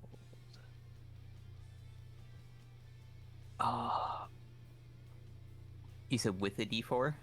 Yeah. Wait, you're Alright, Ardor, right? I'm- You get 2d4s. I'm portenting this roll then. To my 19. And then I will use the 1d4. Okay.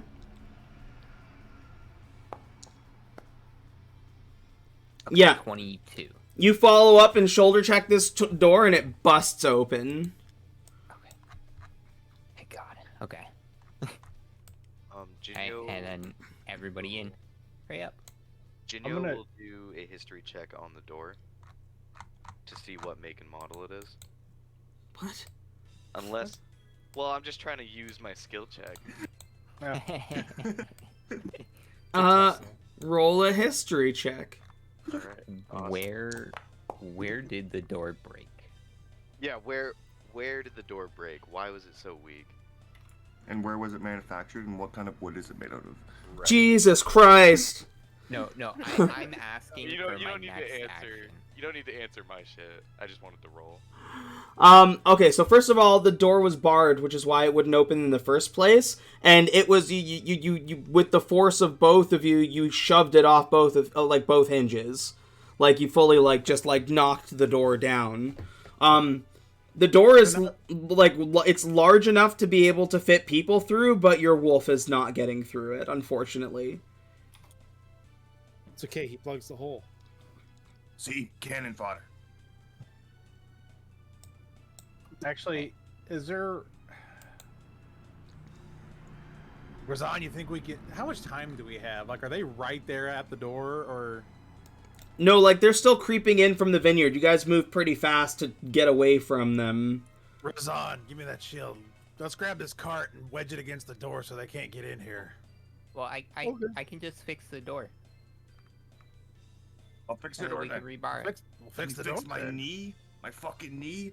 I don't think it works like that. But I mean, I can try, but I can't guarantee. How are you going to fix the door? We do not have enough time. And I'm going to start casting mending. Oh god, that's like 10 minutes. No, it's automatic, isn't it? Or Oh, sorry, 1 minute. 1 foot. And it takes a minute. Yeah. So I'm gonna Yeah. I'm gonna need you guys to hold the door in place, and I'm gonna have to repair them one by one. Like each of the hinges, and then the barring.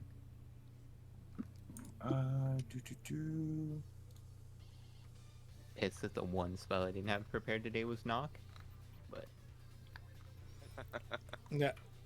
I mean, a knock works on a lock. I don't think it would work on a bar on a door.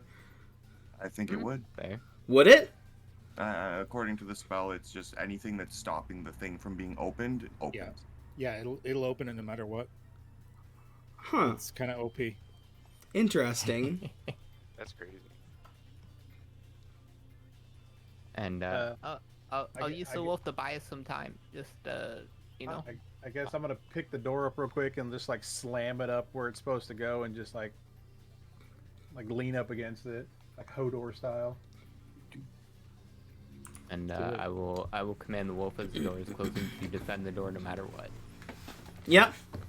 And then just start mending the door. Yeah, you mend the door.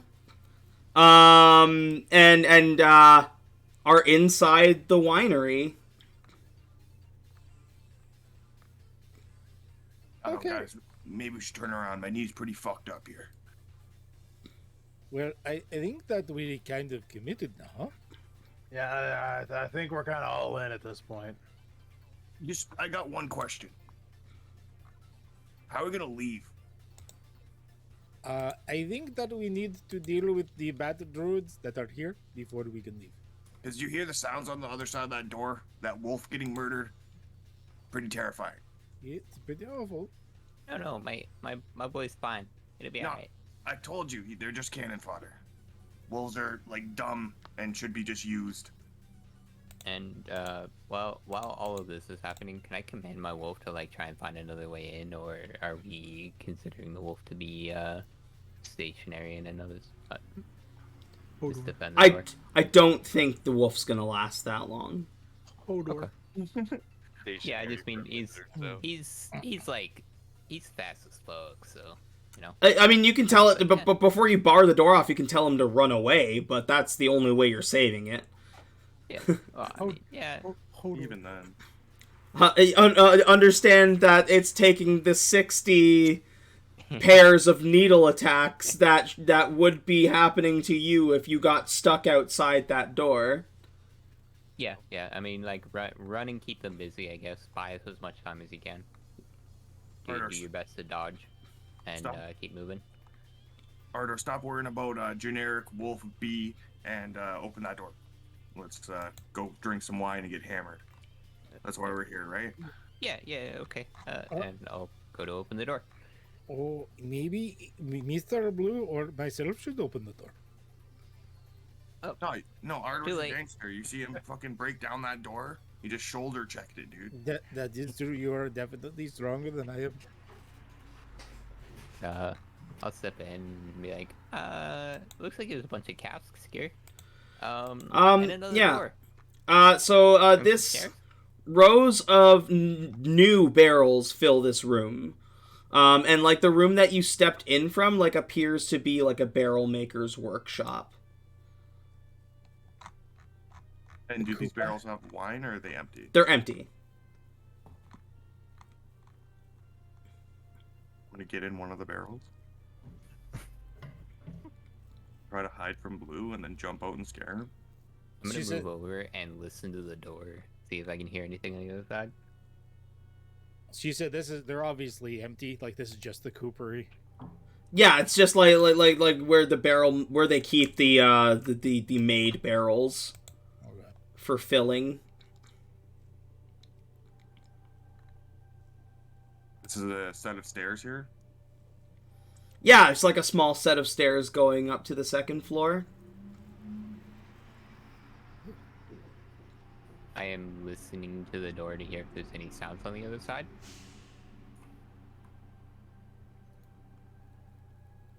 Seems like pretty tight quarters in there.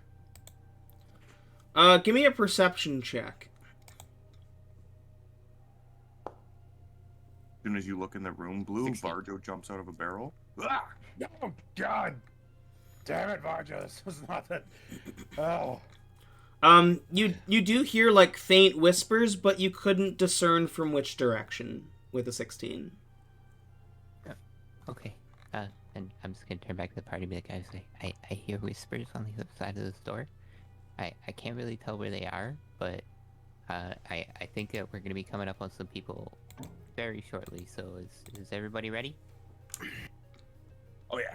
Ready as Alright, I'll ever I'm be. gonna like I guess I'm gonna so. open the door very slowly, like carefully, like turn the handle and just kind of slide it open as slow as I can, just like lifting it a little bit to avoid any kind of squeaks. Let's do this. This W9. Okay, this is where that is supposed to be. That seems like a lot. Oh. Oh Uh, no. Uh-oh. Well, Oh, I can't The- wait. The this is gonna balcony. be fun. We got this. You kind of like squeak the door open. The balcony creaks, drawing your eye to a wild-looking figure hunched over the westernmost cask of what appears to be like four big like wine barrels. Oh yeah, sorry. I skipped ahead. The rich smell of fermenting wine fills this large 2-story chamber, which is dominated by 4 enormous wooden casks, each one 8 feet wide and 12 feet tall. A wooden staircase in the center of the room climbs to a 10-foot-high wooden balcony that clings to the south wall, which has 4 windows set into it at balcony level. Stacked against the wall, underneath the balcony, are old, empty barrels with the Wizards of Wines burned into their sides. Okay. And yeah, the balcony creaks, drawing your eye to a wild-looking figure hunched over the westernmost cask, pouring a flask of thick syrup into it.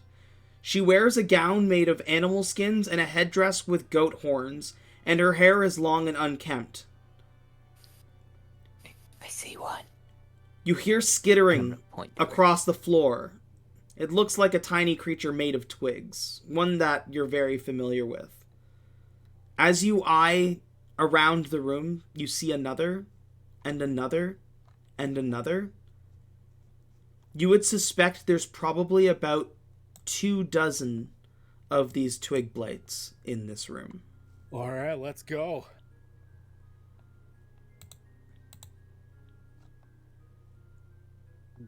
Do we want to try and sneak up on this one, or we want to just bust in there? We don't let anyone survive who back-sweetens wine. I get ready to cast an entangle as soon as anybody else does anything. Yeah, I'm ready to start kicking down doors and taking teeth. Okay, hold on. It says 24, but I don't feel like this map is big enough. Can you physically fit 24 in there? I really don't think I could. So what I need to do, I'm going to adjust this map here. Well, how big are the twig blights? Are they small or are they tiny? Hold on, let me look. I would imagine they are small. Twig blights are small. Yeah, then that doesn't make any sense. Because they take up a whole square. I'm small. Like, I could fit 24 in here, but, like, that's not for combat. You guys won't be able to move around at all. What I'm going to do is I'm just going to change the grid size from 100 to 50, and that's going to double the amount of space in the room. Alright. I feel small. I think that works. I am small. Configure, let's make the grid opacity like a full 1 right now. I want to see those squares. Yeah, that works. There you go. That's much easier to discern. For now, I know the map is pretty, but I think that'll work better for you guys for this fight, if you guys are intending to fight. It gives us more wiggle room, I like it. Yeah, I like that too. To go ahead and take a 5-minute break, because I gotta drag out 24 twig blights. Sounds good. Yeah, I'll be right back. Sounds good.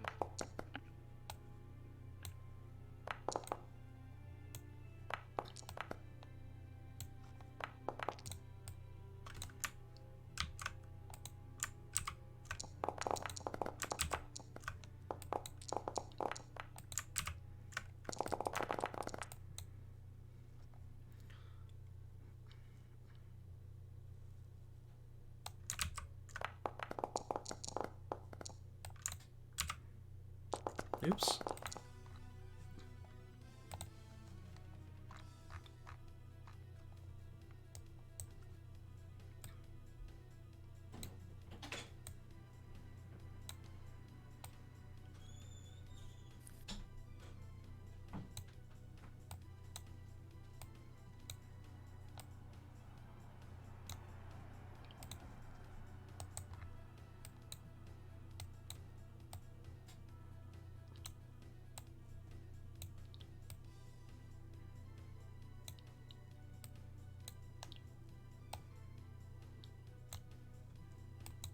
I'm back.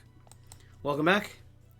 1, 2, 3, 4, 5, 6, 7, 8, 9, 10, 11, 12, and then 12. Yes.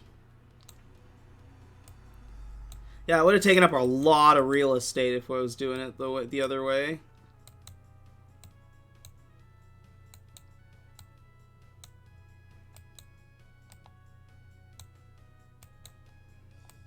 I mean, it's still a lot.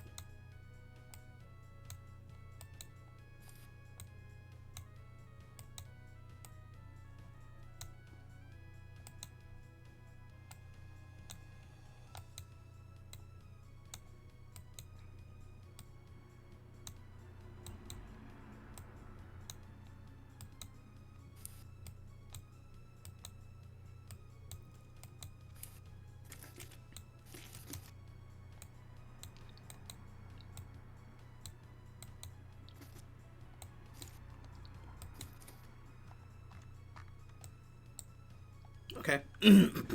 Beautiful.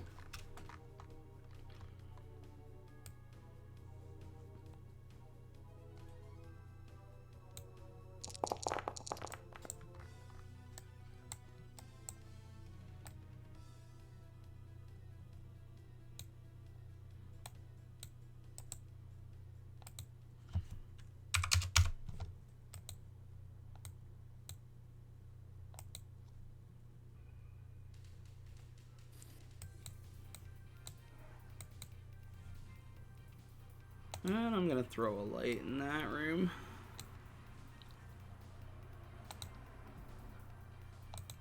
I am back. Welcome back.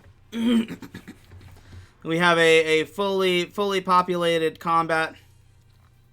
Baba Booey. It won't be for long. I think this is Jinyo's first real fight without having 5 strength, so. See how it Oh, goes. that's true. That's true. I'm happy for you. I know, I am too. I'm honestly just happy to not have 5 strength. Hero, give him a candy. No, I'm not. I'm not accepting any candies. I think this is gonna be one of the few times where we're just gonna have a whole lot of separate initiative rolls. It is gonna take longer, but here it's gonna be a little bit easier to track, and I really don't want to be bearing down on you guys with like a ton of these at once. Yeah, that makes sense. Yeah. Yeah. One sec.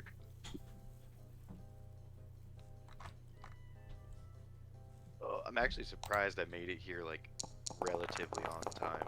The night shift was like 10 minutes late, so I'm sitting there at like 7:40, like freaking out.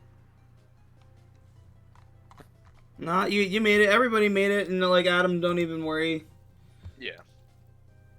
As long everybody made it. Everybody is here having a good time. That's all I care about. Damn straight. Oh shit! I forgot to prep some dabs for this fight. Yeah. Get them ready to roll. Yeah, I'm It's gonna... okay. There's a lot of stuff in the initiative order. There's a lot of stuff in the initiative order, and it's been a while since I've done a combat this big. It's kind of like a DM. It's a DM masturbation session because it's gonna be a lot of me fucking making a lot of rolls, but Yep. Mm-hmm. Hey, Well, you is, didn't even does anybody realize how think many wine were. is flammable? I think I remembered reading 24 when I was going through it, and I was like, yeah, that's fine, not really thinking about how many that is on a map. Yeah, and in an initiative order. It's a good thing this Foundry tracks it. To be fair, if you had all failed the first part of the vineyard, you'd all be fighting 60 of them head on right now. I'm surprised they didn't just make a stat block for groups of them, like groups of 5 or something. Yeah, like a swarm Yeah, 'cause enemy. there are like swarm mechanics. I think Dragnacarta made a swarm block for them, but I just didn't enter it. Like, I haven't entered it yet. Blue, I believe, has an additional D8 on his initiative. I don't know if he's here, but it's the only one who hasn't rolled. I think that's who I smoked with. Yeah, I think it was blue. Big Blight army. Varger's got to learn how to make these things. The king of the blades. The king of the twigs. You just call yourself the master blader? The prince of the pricks.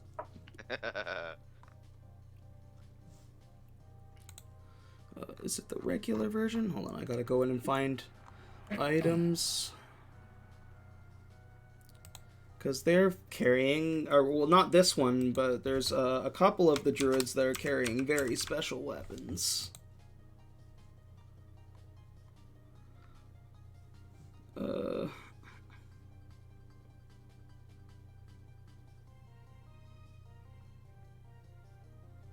Okay.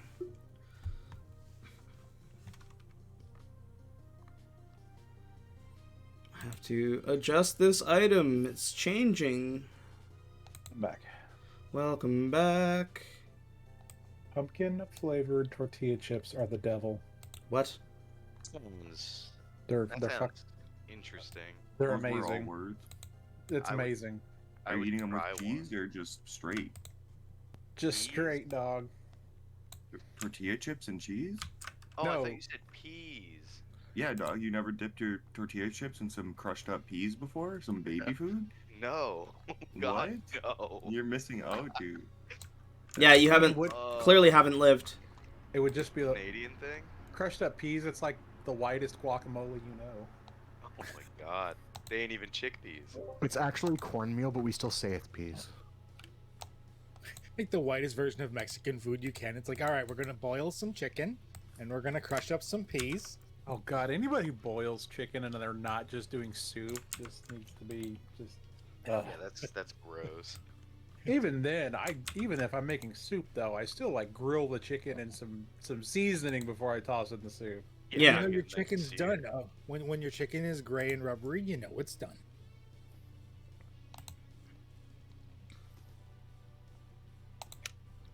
It's also done when there's not a single speck of pepper on it.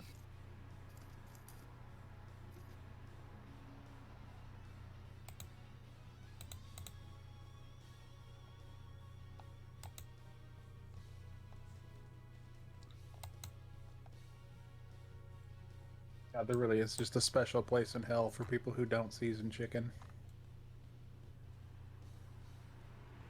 Yeah, they need to be fucking scooped into the trash.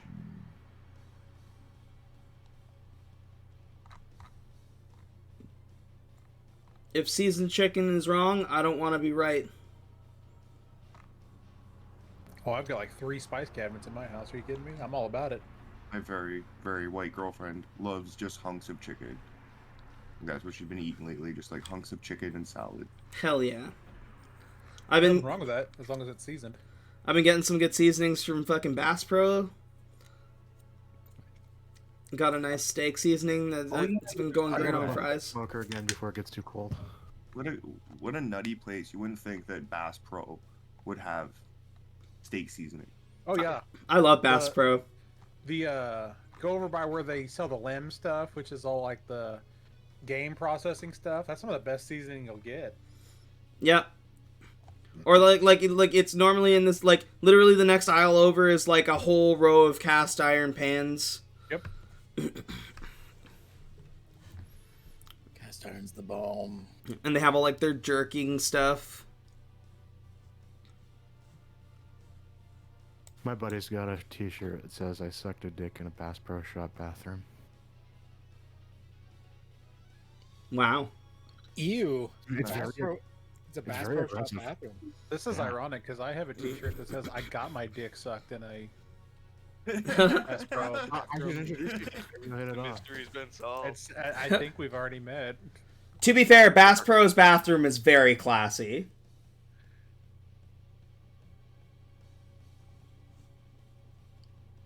I'll believe you. Yeah, it's definitely a step above the Cabela's bathroom, and about on par with the Mech bathroom. I've never actually used a bathroom in a Bass Pro. I never thought. I always figured it would just be dirty. I No. usually just stand over the aquarium. I don't know why I always pictured the things at the Bass Pro, like the washrooms at the Bass Pro, to be like going to a Renaissance festival where it's just like a long tray full of ice that everyone just pees into. There's straw all over the ground.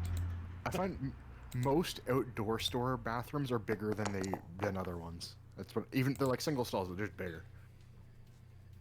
Gotta have room for all them manly men to take big shits. I sincerely think part of it is people coming in with backpacks. Blue, Maybe. Blue, I think you're the only one I need initiative from.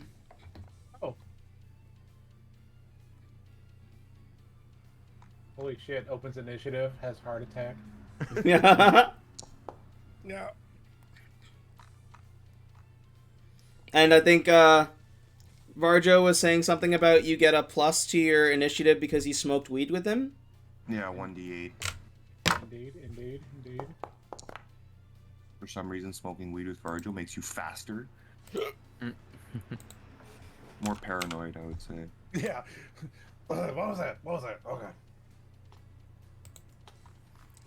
Okay, we're not gonna start combat just yet because right now, you guys are sneaky. You're surveying the scene. Roger, you got a fireball ready?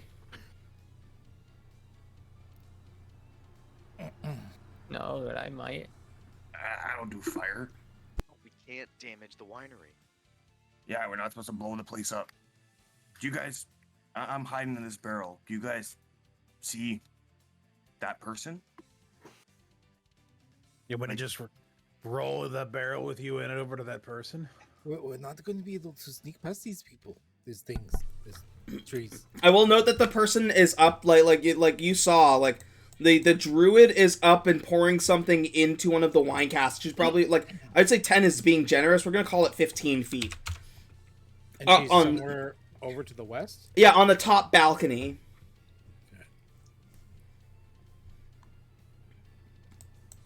Yeah, if we could see her, that would be better, but I don't know. That would be poggers.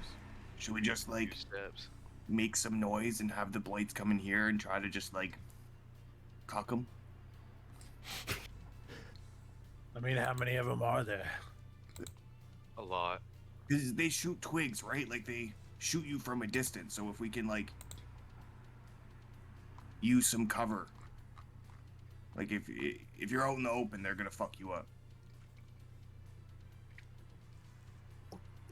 I mean, we could probably use the barrels in there as cover. Everybody just gets in barrels. I mean, around the barrels, like just stand behind them. Doesn't look like I'm gonna fit in a barrel. You could try. I think we are in a bad situation, and it is going to be tough for everyone to get out alive. Razan just wants to step up and just cast Spirit Guardians. Okay. That's what I was gonna do. I'm Oh, gonna do Spirit cast Fire. Guardians? Bit. Yeah, I guess. Can Varjo take an action to hide in a barrel before initiative starts? You're just gonna hide in a barrel? Yeah. Yeah, go ahead and give me a stealth check.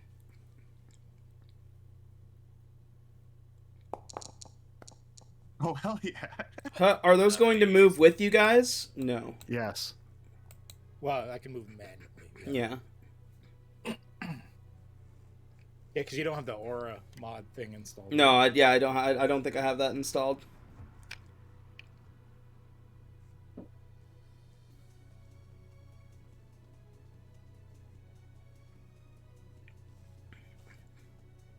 The party's not even sure which barrel Varjo is in. Huh.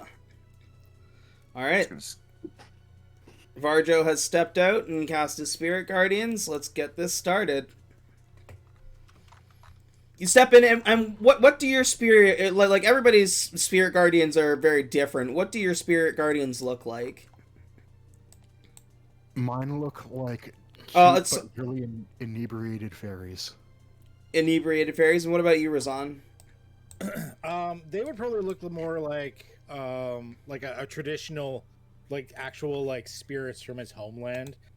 So that like the very stylized type of spirits you'd get from that like sort of theme of culture. Okay. Yeah, you bust in with this confidence and summon your Spirit Guardians, and the druid looks down and says, "What have we here?" Well, kill him.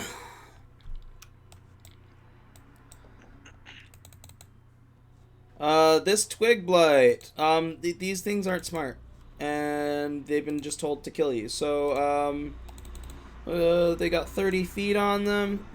Is it, Spirit Guardians? Hold on. When you cast a spell, you designate a number of creatures you can see to be unaffected.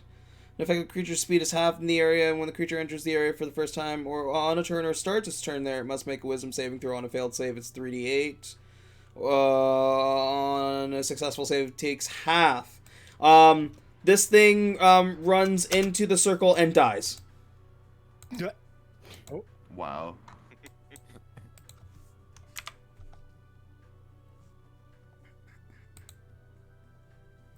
Dislikable. How much HP does this thing have? Oh, okay.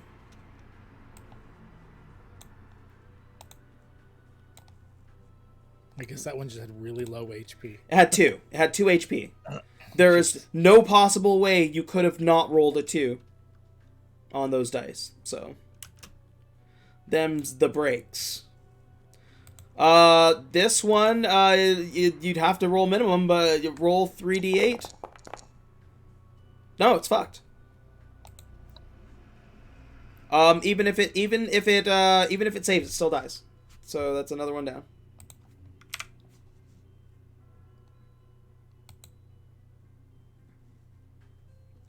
Well, it's gonna make the combat not as convoluted. Varjo. I'm gonna jump out of the barrel and scare Blue. Oh, God. Fucking got you twice. What a chump. This isn't great for old Varjo here. Verzon, can you see the person? Yes, I can see the person. She is up on the balcony, all the way over on the other side of the room. She 5 feet? Spell book. Oh, that's 30 feet. That's rough.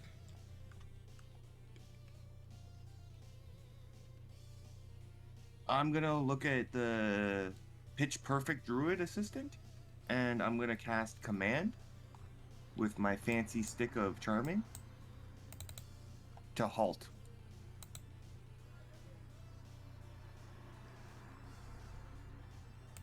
Yeah, you Oh, stop. sorry. Halt. That doesn't Relax. make sense. Druid.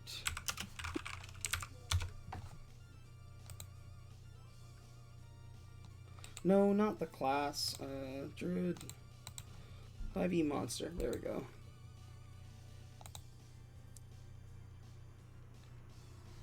Yes, nature perception. Okay. Cool.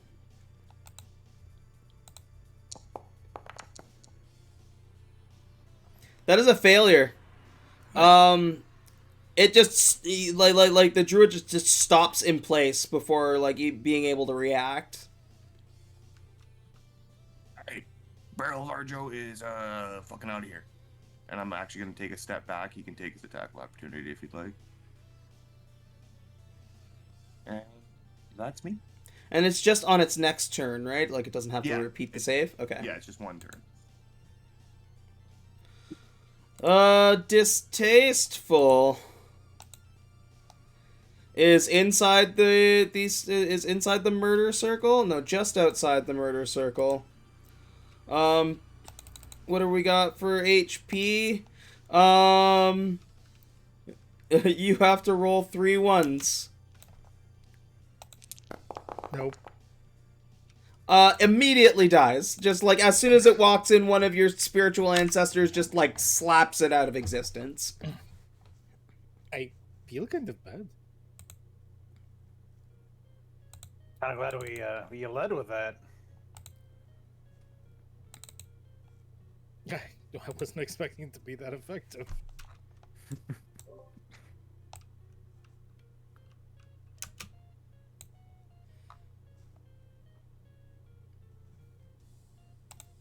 That's why they're throwing like those sheer numbers at you, because they're so easy to cheese.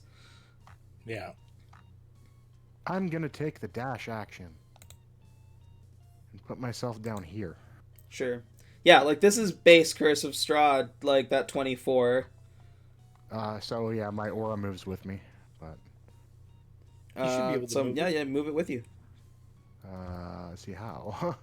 You gotta switch to the ruler tool. Oh, rule tool.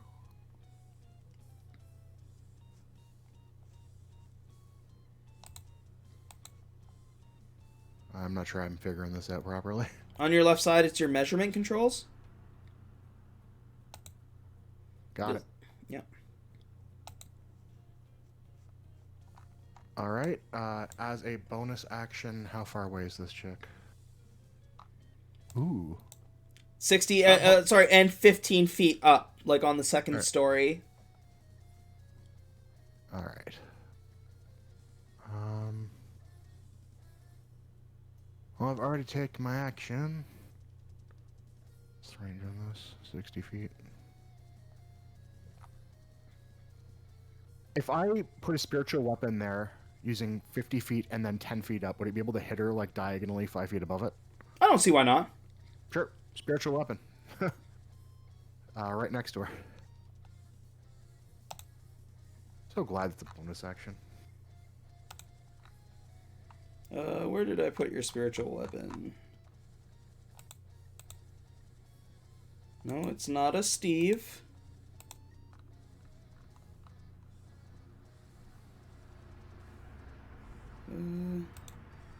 Spiritual weapon, there we go. Bonk. I'm gonna use my inspiration on that one. I'm gonna give you advantage on it. Okay. Because the druid is currently halted. Oh, that's true. So I won't use inspiration on it. Spiritual guardian, spiritual weapons. It's nice having multiple clerics. Oh yeah. 23 to hit. Definitely hits. 10 force damage. Yeah, you see, like, it hits the druid with force, where, like, the druid wants to react and move, and body wants to react and move, but the spell is keeping it in place, and it, like, just eats that damage. Oof. Where's the end turn button? That's the end of my turn. Tragic twig blight. No, commits suicide. Which is basically going to happen anyway if it can move 30 feet. Drunk fairy gang, rise up.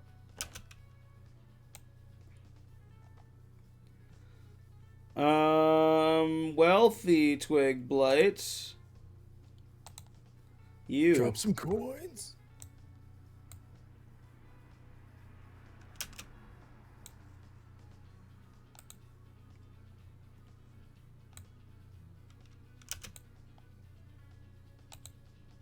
Blue. Hi.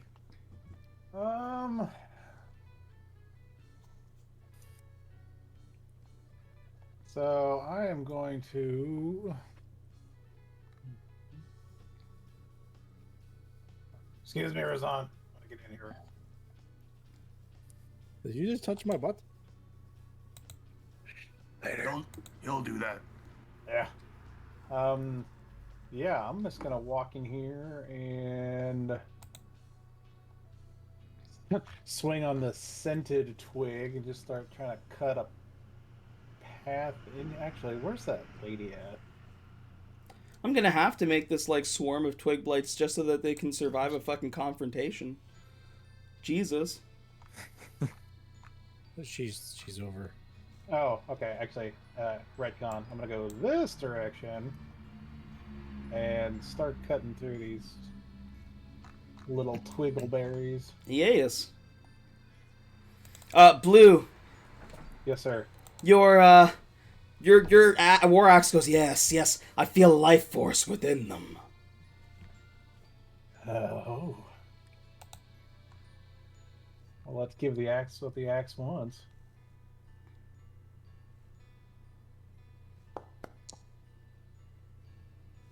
'19's a hit.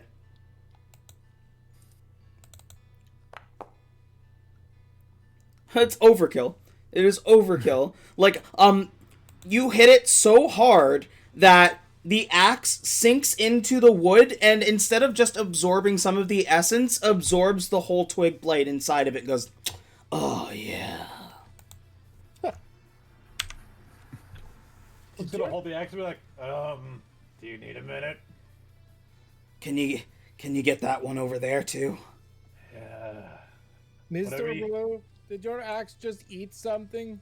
Yeah, it does that sometimes. Okay. So, I'm gonna run up and swing on this one now.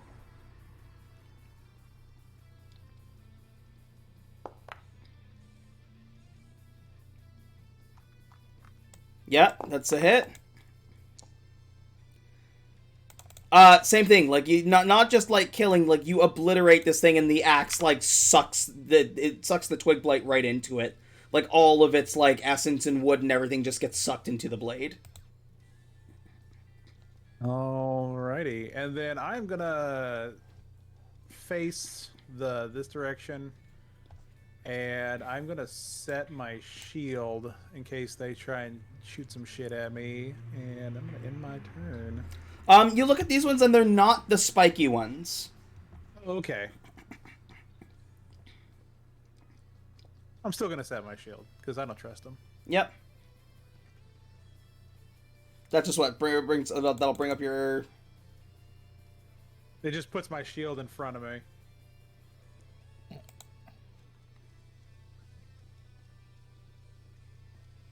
With the touch shield, you can use your bonus action to set your shield. Okay, yes.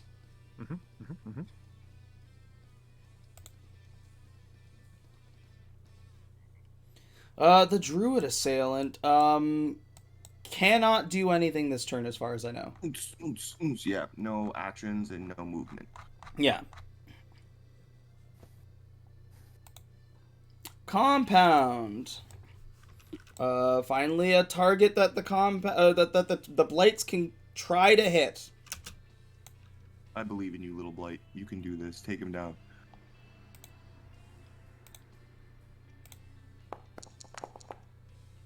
Nope. Binding.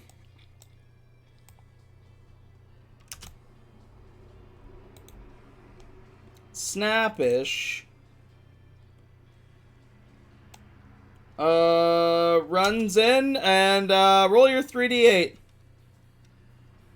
3d8. Instantly dies. I don't think he even was able to move. I think he started in the field. He was like just outside. There's more of the light in, like. There's more. Yeah, it's kind of like half and half. It died either way. Yeah. Main won't be so lucky to get movement. Radiant.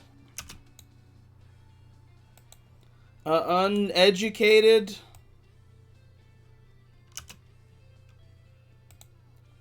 Extra large? Apparently not. Is gonna run into its death. Go ahead and roll 3d8. Hoping for minimums here.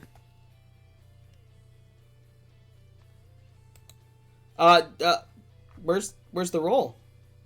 Did it not show 13. I saw 13. I saw the dice. Why isn't it showing me the damage? Oh, It says 13 there, doesn't it? Let me refresh. It isn't. Yeah, it says 13 in like small text for me, like damage 13 radiant. Yeah, that's why I'm refreshing because I can't see it. Weird. Oh wait, yeah, yes. Sorry, I see what you mean now.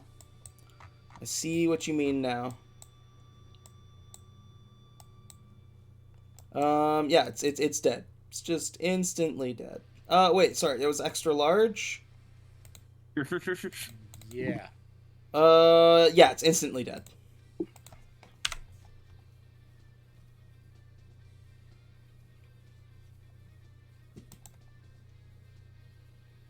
Ardor.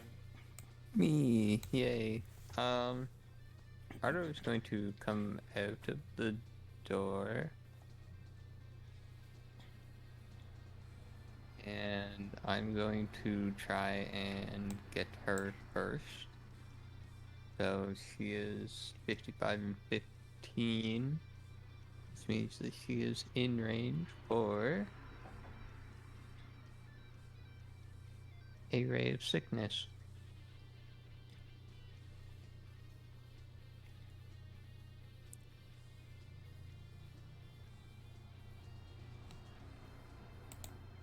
Alright, and that'll be a 15 to hit. 15 hits, and they fail the Constitution save.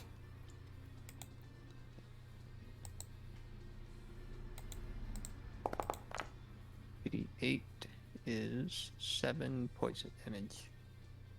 And they have disadvantage on their next attack. Okay. And they're poisoned. I think that's what the poison is. Yep. Yeah, disadvantage on attack and ability checks. There we go. Anything else?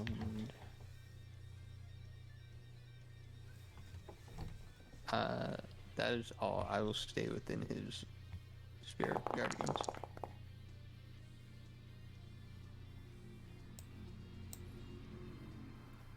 It's main twig blight. Oops. It runs away. It is instantly dead. 9 HP of power. It had 3 HP of health. Not even gonna roll for this one or make you roll for this one. It is instantly dead. It had 2 health. Razan, is your turn. Holy shit. Okay, we're getting there. We're getting there. Okay, well, I want to make sure that people have a safe room here, so I'm actually just going to stay where I am since it's blocking the entire door with the field. So I am going to start with, what do I want to do first? Spiritual weapon or the other one? Let's start with the spiritual weapon. Why not? So, you know what, let's put the spiritual weapon, say like right here, so I can start softening them up at a distance. Oh, yeah, hold on. Let me drag out another one.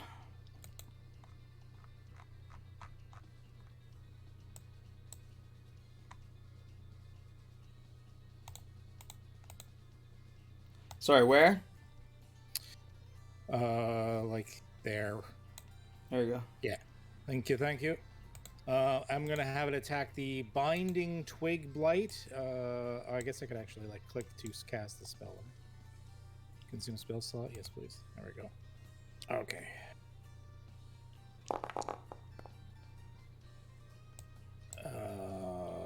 14 to hit. Yep. 10 force damage. It just obliterates it. Shatters it into splinters. And then I'm going to, let's soften up, give Blue a little more breathing room here. I'm going to Sacred Flame the Compound Twig Blight. Okay. So that is a dexterity save, please. I don't want to. It's a fail. For 9 radiant. Instantly dead. Just burn it from the inside out till there's nothing left but a small cinder. And that's it for me. Action economy. A relative twig blight.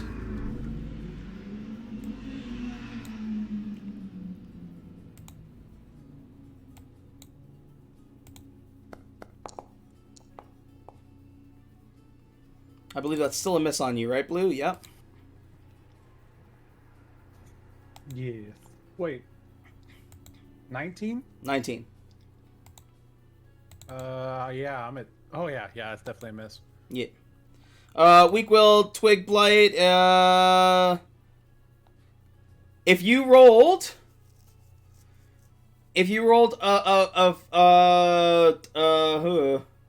6 or lower on your damage, it would survive if it successfully saved. Roll your 3d8. What? Which one of us? What, the weak willed you said? Yeah. Yeah, so that one's mine.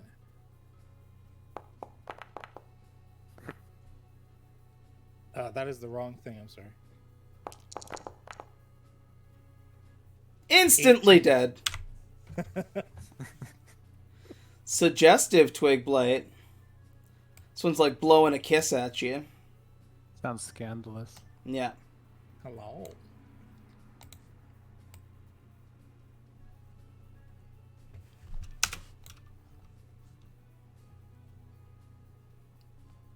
Oops. It's over here. Pietius Twig Blight can actually get to you, Blue.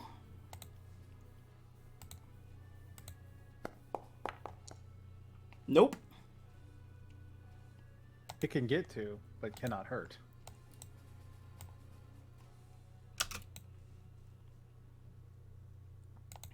Jinyo. Oh my god. It's my turn. Yeah, I think Jinyo takes a long time assessing the battlefield. And then he's gonna run out, try to get some action in. Holy shit. Wow. Alright, yeah, he's gonna run up to this closest one and swing away at it.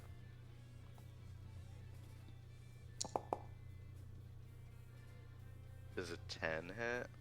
A 10 does not hit. Damn. Alright, yeah, I guess I'll make another attack on it. That'll What hit. about a 22? Alright. 10 damage. It's dead. Cool. And then... oh, let's see here. I think I'll just use the old action surge. I'll run up to these three, take a hit on the Candid Twig Blight.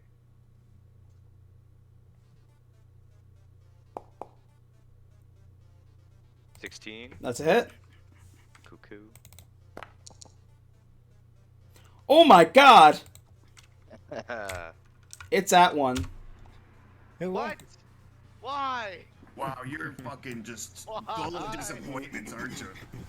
Alright. I'll switch up the target and go for the a relative one. Yeah, I'll do a relative.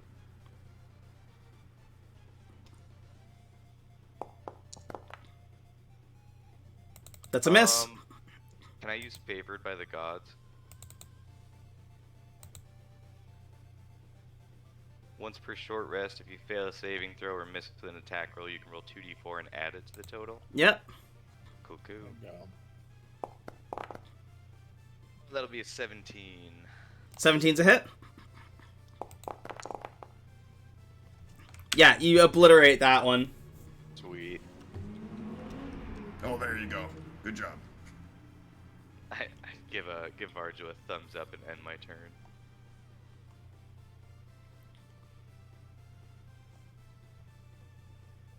Scented Twig Blight has 3 HP. It walks into the crowd of spiritual ancestors and immediately dies. Illegitimate Twig Blight. Go ahead and roll your 3d8. It has a chance at survival. Nope. No, it does not. Candid Twig Blight is gonna swing back at you, Jinyo. See what your best move is. It actually hits. What? No, I'm kidding. No, that's a miss. Misses horribly. Or operational. Walks into the drunk fairy storm and immediately dies.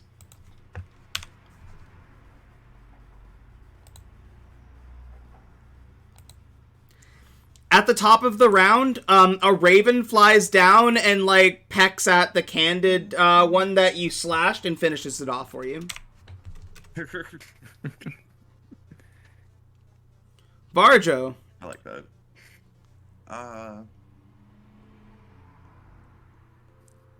Ooh. I'm gonna run up to this Twig Blight, my little halfling legs. I'm gonna try to hit him with my trusty net and put him in my pocket. Like, just shove him in my bag. What? I want one. Roll your attack? 18? What the fuck? Oh, You're okay. the fantasy equivalent of a man in a black panel van. Yeah, Blue, I just, like, run between your legs and jump at him with the net and, like, wrestle him and then shove him in my bag. I got one. Yeah, you bag this small twig creature with your fucking net. This is how the ancient people in the Pokemon world started. I'm gonna give it one strength check to get out of it, and if it fails this, you just have captured a Twig Blight. Yeah, definitely fails. You've captured a Twig Blight. Is that a new pet? Maybe. I want to try to figure out how to make one, but maybe I'll just keep this one. Name him something. He can be Mark's friend. And that's all my movement. So I put myself out here for that. Yeah, that's me.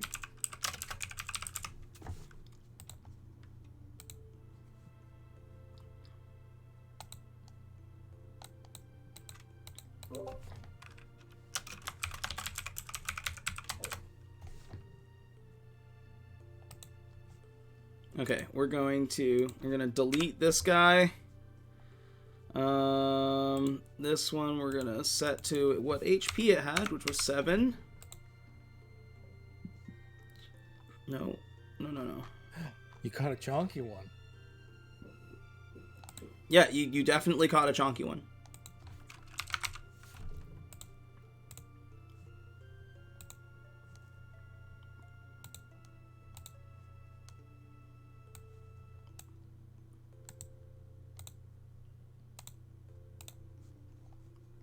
No, I want... Yeah, there we go.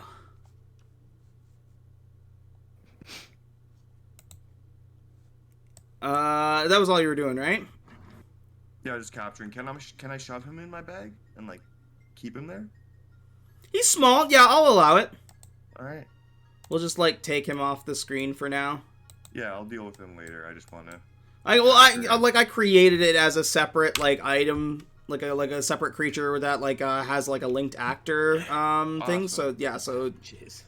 you just Awesome. just put in your inventory evil twig blight. Will do. Jesus Christ. This other one is gonna see you bag its friend and it's gonna try and attack you. See what I did, Blue? I got one. He's in my bag now. That's fucking awesome. He's your responsibility now. Yeah, that definitely. Whoa. Buddha, thank you for the tier 1 gifted sub. Quick, enjoy them emotes. September.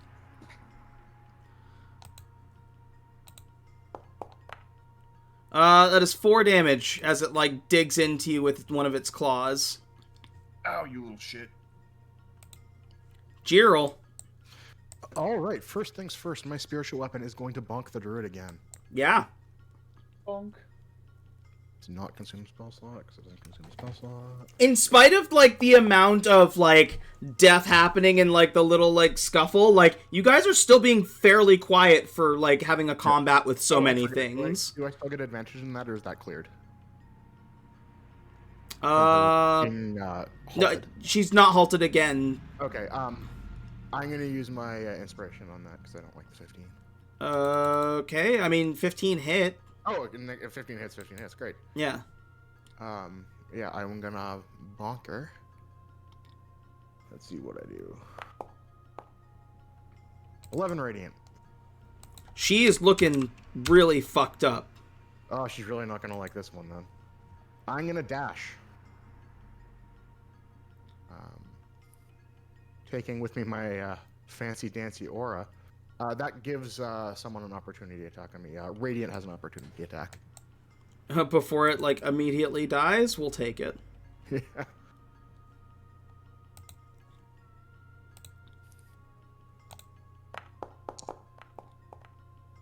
That most certainly does not hit. Nope. All right, that's my turn. Okay. Will the spirit guardians hit her when she is elevated? It's a sphere, so yes. Okay. She's also on the other side of an item. Like, there's a floorboard. Yeah, there is like if I can. Well, your icons aren't on the screen. In the XLA campaign, it goes through walls. Does it? Yeah, you used to like go through walls with it. Okay. I mean, you can run it different. Like, we're good with whatever. I just wasn't sure what the range for it was for like if she's 15 feet up. Does it? I thought it worked in a radius where it worked surrounding you. I didn't know if it's a dome, I guess. Yeah, it's an entire. Yeah, sphere. it would be 15 feet high actually. Okay. At its furthest point.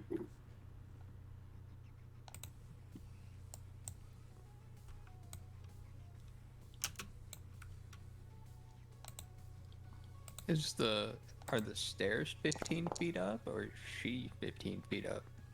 The stairs lead 15 feet up onto the balcony. Like Just it's make all it like just outside. onto the second floor. Yeah, we can't see it. We're under a balcony right now. Yeah. Yeah. Like where Well, I'm just- I'm Jiril is, just- Jiril can't see the druid, but you can.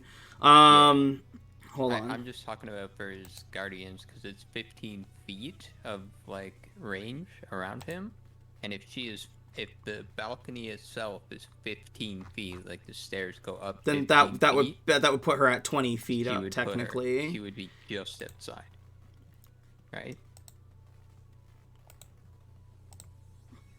Wouldn't any point in the sphere still be 15 feet?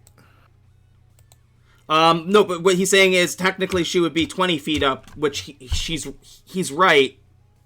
Because the stairs go 15, like the where she is standing is 15 feet. So where her feet touch the floor would be 15 feet, which means she would occupy the square above it, which would make her. Okay, I hear you. Yeah. Plus, she's 5 feet over from the tip of it, so she might actually be like, I know it's hard to measure the curve in your mind, but Yeah.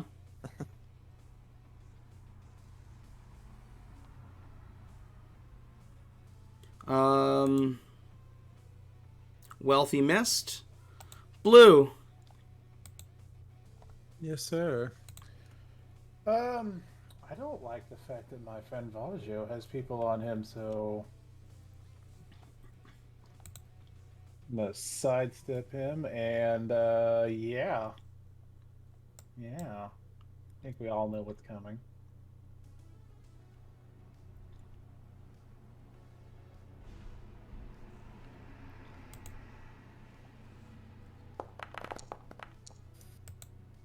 Unshaded? Yes. Yeah, you just instantly just, again, same thing, slice into it with the axe, and the axe just sucks it in. I don't even think I'm swinging the axe at this point. I'm just tapping it on him and absorbing them. Basically. All right, I'm gonna step in front of Varjo and get this one for him real quick.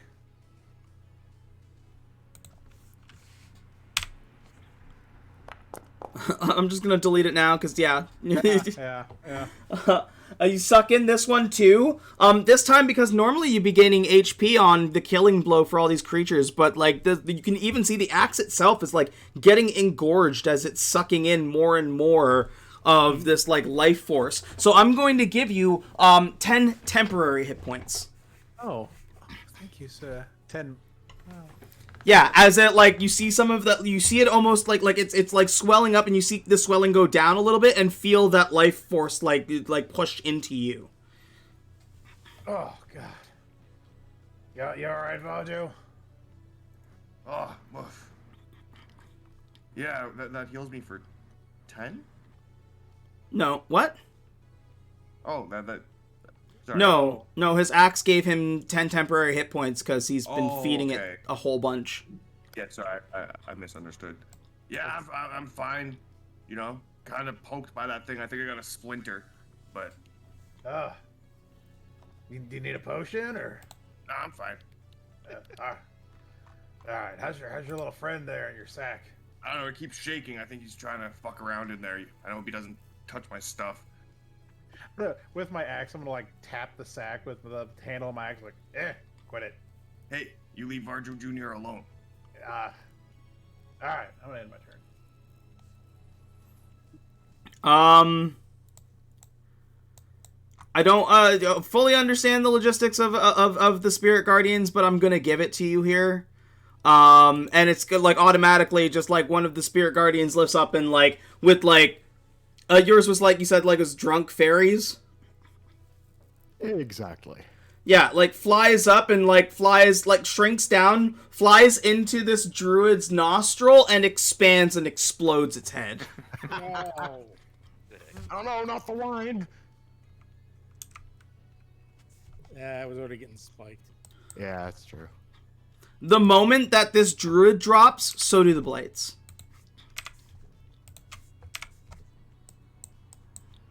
And that's the end of combat.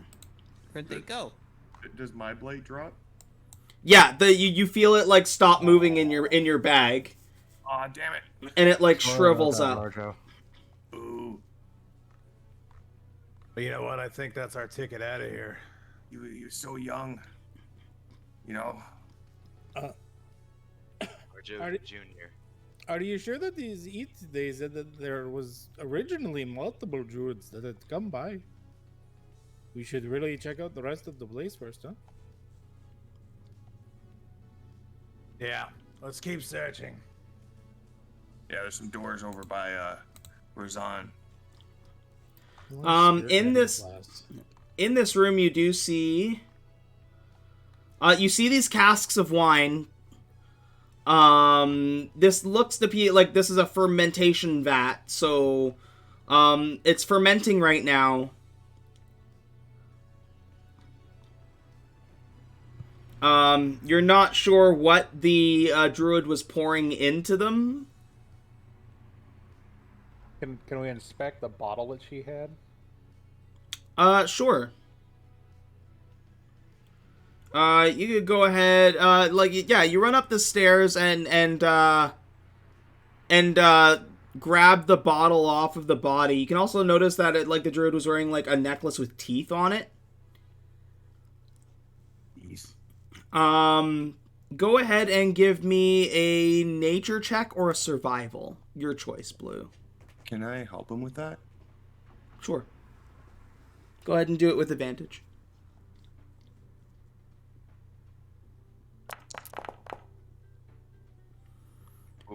Yeah, you give it a sniff and immediately recognize it as poison. Oh, God, she's tainting these barrels. Smells like some sort of poison. Is it in all of the barrels? Or perhaps I only saw her pour it in the one, but do you really want to trust poison? I'll say on your 19, like, with that, like, keen scent and knowing that scent now, you would gather that all of these barrels have probably been tainted with it by now. I'll go around with my flask of poison detection I got on character creation and confirm if all the vats have been poisoned. Yeah, all of them. All of them have poison in them. What about these barrels? I'll uncork a barrel and check it. Those smaller barrels don't appear to have poison in the wine. Seems to just be the vats that have been touched with poison. Gonna drink some wine out of the barrel, just straight. Varjo, you really think you should be doing that right now? It's fine. Look, I got this cool flask. It turns purple when there's poison. It's not turning purple. This wine's good. You know, I love wine. Well, here, we've got a cask for ourselves. You gonna carry a whole barrel? No, but we can have a little drink. This is right up your alley, Varjo, and I'm gonna toss him that necklace of teeth that she was wearing. I don't want that weird heebie-jeebie stuff. Oakum bokum right there. I don't want none of that. You're always collecting body parts off of different things. Hey, yeah, but like, this is a druid. I don't know what they're up to. I'm a druid. I have like, so druid code, you know, like how you like your god or whatever. Yeah, which means you know all about the heebie-jeebies.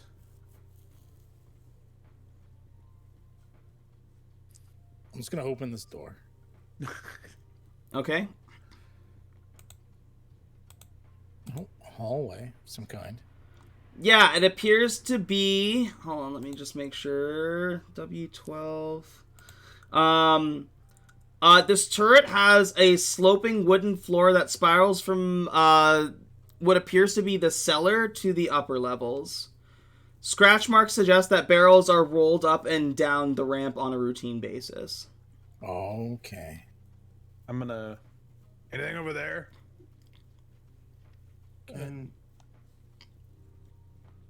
Can I roll something on this necklace to see if it relates to anything that Madame Ava had told me about, like the Weaver, the Huntress, the snitching druids?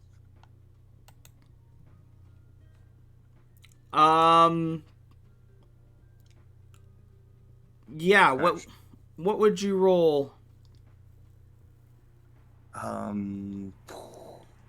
Insight, history. You go for a history check. You're seeing if if anything Madame Ava said kind of clicks with distinguishing. Yeah, if anything that Madame Ava had told us about all that lore matches with anything that's going on here with these druids. Okay. You don't like the teeth don't like you can't tell what the teeth themselves are. They seem to almost be like from a variety of creatures. But how it's placed and the fact that like in the way that the druid was wearing it would almost like it feels culty. As opposed to like a regular kind of like druid band. Like it feels very cultish how these druids act. Okay. Awesome.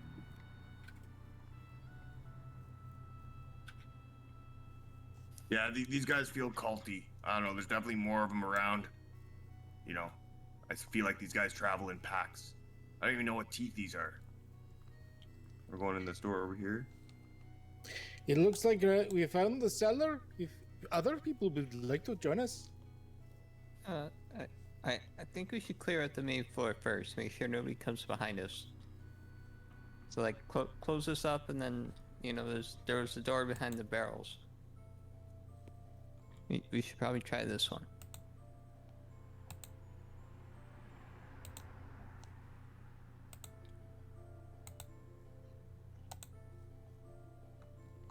Is that door at the top of the stairs, or do we have to like work our way down through the barrels to get to it? Oh, sorry. Sorry, door at the top of the stairs. No, this one. No, that door is at the bottom, like behind the stairs. Oh. You might have to like kind of like roll a barrel if you're coming from the right side, but it looks like the left side, like between the cask, you should be able to kind of like sneak through.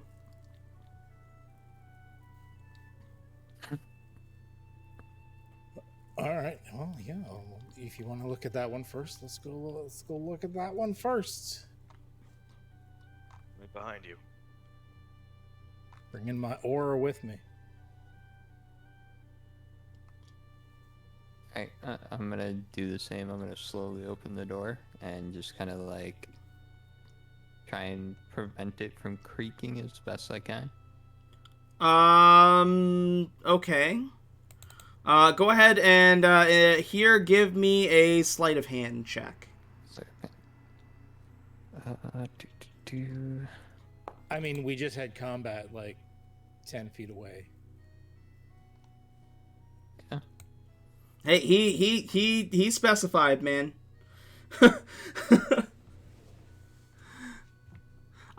You open the door, but you do manage to make it creaks a little bit as it opens. Okay, I don't see anything. I'm gonna move in, and I'm gonna move like diagonally over here, and just kind of look around. A dirty window in the south wall allows dim light to enter this room. Wine bottles are manufactured here, as evidenced by the tools lying about, the wooden rack full of freshly blown glass bottles along the south wall, the hearth built into the southwest corner, and the barrel of sand standing next to it. A staircase descends underground, and between it and the rack of bottles stands a barred door. Okay, so if it's barred, it probably goes outside. Just looking around at all the other doors that are in here, we should probably avoid opening the barred doors and go downstairs. It's barred on our. Well, I guess it would obviously be barred on our side. We can Yeah. see it. Okay, yeah. So if it's barred on our side, that's the good side. So yeah, we have no reason to open this right now. Yeah, there's a lot of things outside, and I honestly I don't want to burn that entire forest down. So let's avoid that. Yeah, I totally agree. Can I search these bottles to see if there's anything special or like fancy or even magic? Just any bottles that would be better than other bottles? If you're looking for magical, go ahead and give me an Arcana check. Well, not necessarily magical, just anything that's fancy or nice, but I'll do Arcana. Well, you said magical at first, so I mean, Yeah. like. It's good. Yeah, it's good. Nothing magical about them, and like I like they all appear to be of equal quality, which like is not a bad thing. They're all of well-made quality. And having like been around a couple places and been to a lot of bars, like you recognize these bottles. Like these are the bottles for the Wizards of Wine Winery that you've been drinking this whole time. They're just not labeled. And they're corked? Yeah. I'm gonna check one for poison with the flask. Oh, no, they're not full. Like they're they're just glass bottles. Like yeah, this is like a prep area. This is where they blow the glass. Yeah. Barjo looks at these bottles and runs Hey, around yo. and checks them all out, and then like picks one up after like a solid minute of looking at them, and then realizes that they're empty and not labeled. They're filled with sadness. Well, I'm gonna go down the stairs. I'm gonna Razan follow. wants to get this shit Hell yeah. before spell wears off. Ooh. I am going to do another one of these inside of this room. You don't want to maybe wait until you get downstairs just in case you roll a giant elk or something? You know, if I roll giant elk, it's here for protection on the stairs. So, honestly, I was just gonna use whatever Oh it my rolled God. out to be. Oh Yeah. god, I did roll a giant elk. Sure did. Aren't they huge? Yeah. Looks delicious.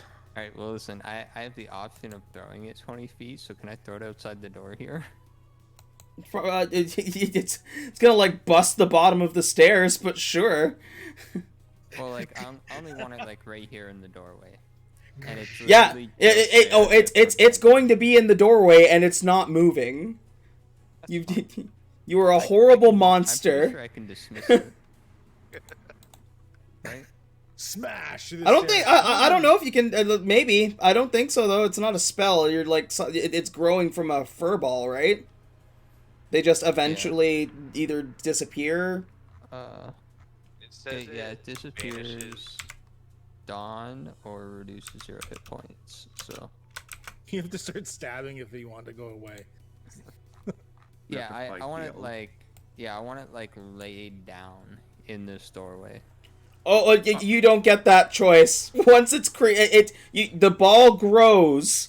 It's not like it grows and lays. It grows in laying down. It's growing as a full thing, giant elk, and then you get to command it. So you're doing some damage there. There's no avoiding it at this point. That this is the consequence of your action. There's no weaseling out of it at this point. Yeah, that's okay. Just close the door. How are you doing this shit, Ardor? Are you a druid? No, I just have this cute little bag that I pull a fuzzy thing out of, and it just turns into, I don't know, whatever it turns into. I don't really have a choice in it. You just have a bag full of animals? No, they're like these weird gray furry balls, and But they're animals. and I'm gonna pull out another one out of the bag and be like, see, look. No more! And hold on, because I'm gonna do this, and I drop it.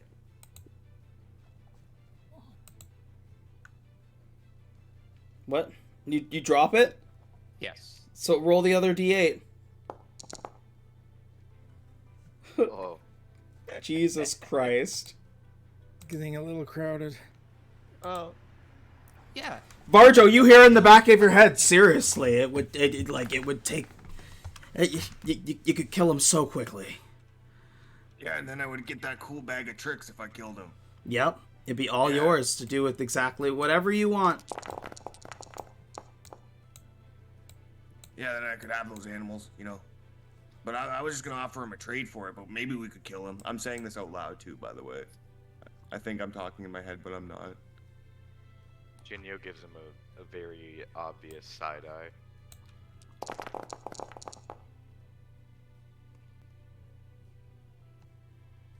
Ardor's eyes kind of narrow. Arjo, Hey, what's up, buddy? How you doing? who you talking to? You, what's up? Okay.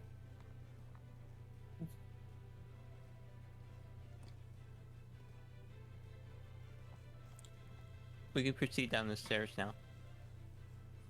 Yeah, Stopped. you're gonna need to give me a minute. I didn't think you'd get here this early. Nope, no voice. I'm not gonna offer him the net. The net is too good. I tried turning off the thing and it still is showing the rolls, so I'm just gonna need you to ignore this name that you see. Just don't look at your screen. Just don't look at your chat. Look at anything else but your chat. Go. Looking away. I'm totally ignoring the low guy. I looked at the chat, Ray.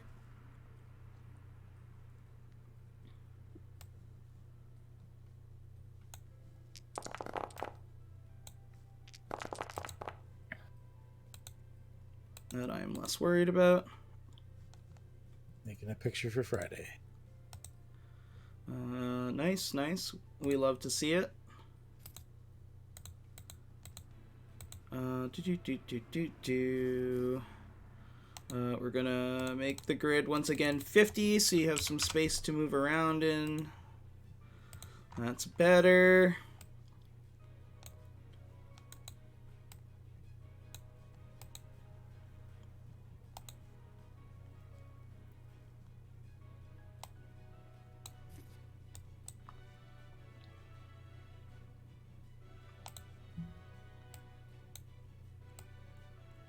Okay, sorry, I'm just gonna set the scene here. And then I need 10 of these. Where'd they go? These.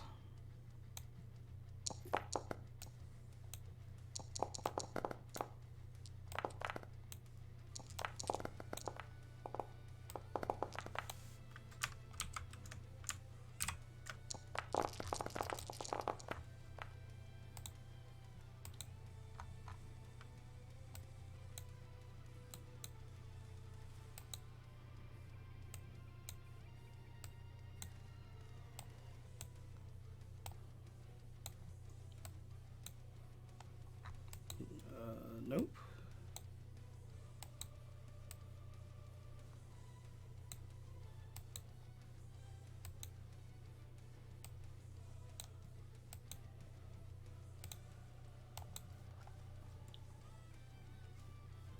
All right, you descend down the stairs.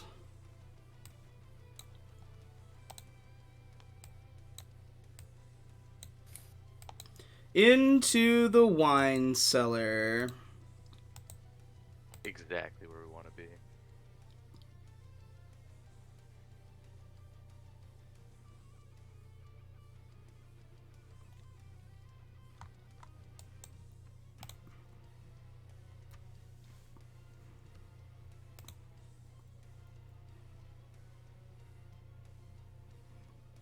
It's dark and dingy down here. Descending the stairs, there appears to be another door.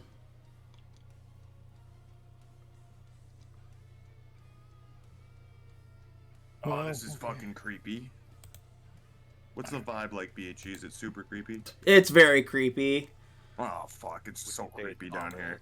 Once you get, like, down the stairs, like, the bottom, like, the ceiling of this, like, floor is, like, like just enough. But, like, your top, like, blue is barely not touching the ceiling. It's about 10 feet. And it's I was like just pretty reapplying dark my down template. here, right? What? It's pretty, yeah, it's pretty dark down here. Yeah, it's pitch black down here. Yeah, I'm gonna cast the light cantrip on myself. Okay. So Sorry, I have would my wolf fit down here? of light. Like, barely. Is that a two space door? The one that we're coming up to? Hold on. Or I have 20 feet light and 20 feet dim light. So I got like 40 feet of light emanating from me. I think the way it looks, just like my scroll lighting up as a lantern. Jinyo.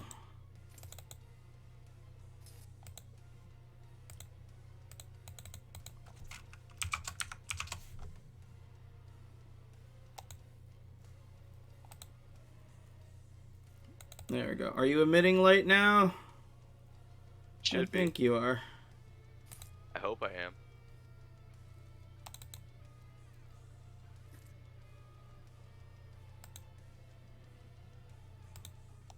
I think so. We'll figure that out.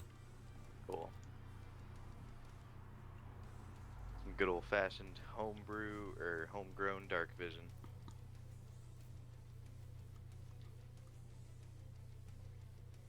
Ooh, the light can be colored as I like. It's gonna be like a white light, kind of like an LED bulb or something, instead of like the yellowish bulb. Can you not see? I should have my drift globe up. Yeah, I just want to Okay. prepare for if like I get a little further away from you because you like to stay back a little bit. It helps me out too having multiple light sources. Yeah. I figured it would just be, it would be a little more helpful to have a couple different ones since I'm a upfront fighter. Not dissing your drift globe, Varjo. I'm just saying, my drift globe kind of outshines your god. I'm not trying to be Oh. offensive, but like this item I have does what your god does, but better. It may outshine the light that I have right now, but it will never outshine the silver sun. So what's on the scroll? I guess you'll never know.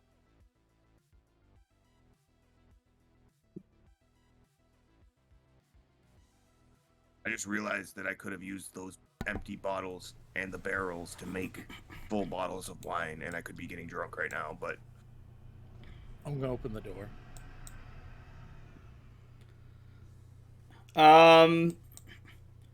You open the door and are greeted by a couple of needle blights right in front of you. That screech. It's not a very good greeting. You hear one of the druids say, "Boss, we got company." Or I guess the druids would be a little bit more formal than that, but they'd still be like, "Oh, seems we have some unexpected visitors, my lord." And you hear a voice inside say, "Good, bring them to me." Oh, sounds saucy. He does sound saucy. With that, and seeing the assailants in front of you, that's actually where we're going to end combat for today. And we'll start next week. With a fight in the cellar. Nice. Sorry, Varjo, I'm gonna have to ruin some druid's day. yeah, I might join them and try to kill everybody, but that's neither here nor there. Voice in the back of your head says, "Yes, kill everybody." Right? Like joining a cult group of druids, like that sounds pretty cool. Jinyo gives him the side eye again.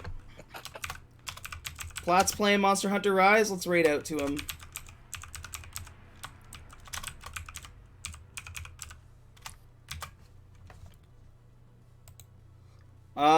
But yeah, as always, for the people watching on the YouTubes, all of the people here, or most of the people who play in this game, are streamers or content creators. So check the links out below. Check them out. Give them your subscriptions and likes and follows and all that fun stuff, and really help the community to grow. We'll be back. What's tomorrow? Tomorrow's Thursday. Tomorrow's Radiant Citadel Day. So be sure to join us over on Talking with Adam's channel and see me be the best chef character ever. In Radiant Citadel, we just made it to level 2, so now we're not as squishy. So that's fun. But yeah. Other thing I guess to announce is the Laugh You Lose challenge with the Friendos October 15th. We'll be hyping that a lot. So be sure to get hyped for that as well. Check it out. It's going to be a blast. Thank you to everybody who tuned in today. I love every single one of you. Hope you have a wonderful day, afternoon, or evening, wherever you are. And as always, power to the players. We're out. Great session, boys. I gotta Good work in the session. morning, so I gotta pee really bad, so I'm heading home too.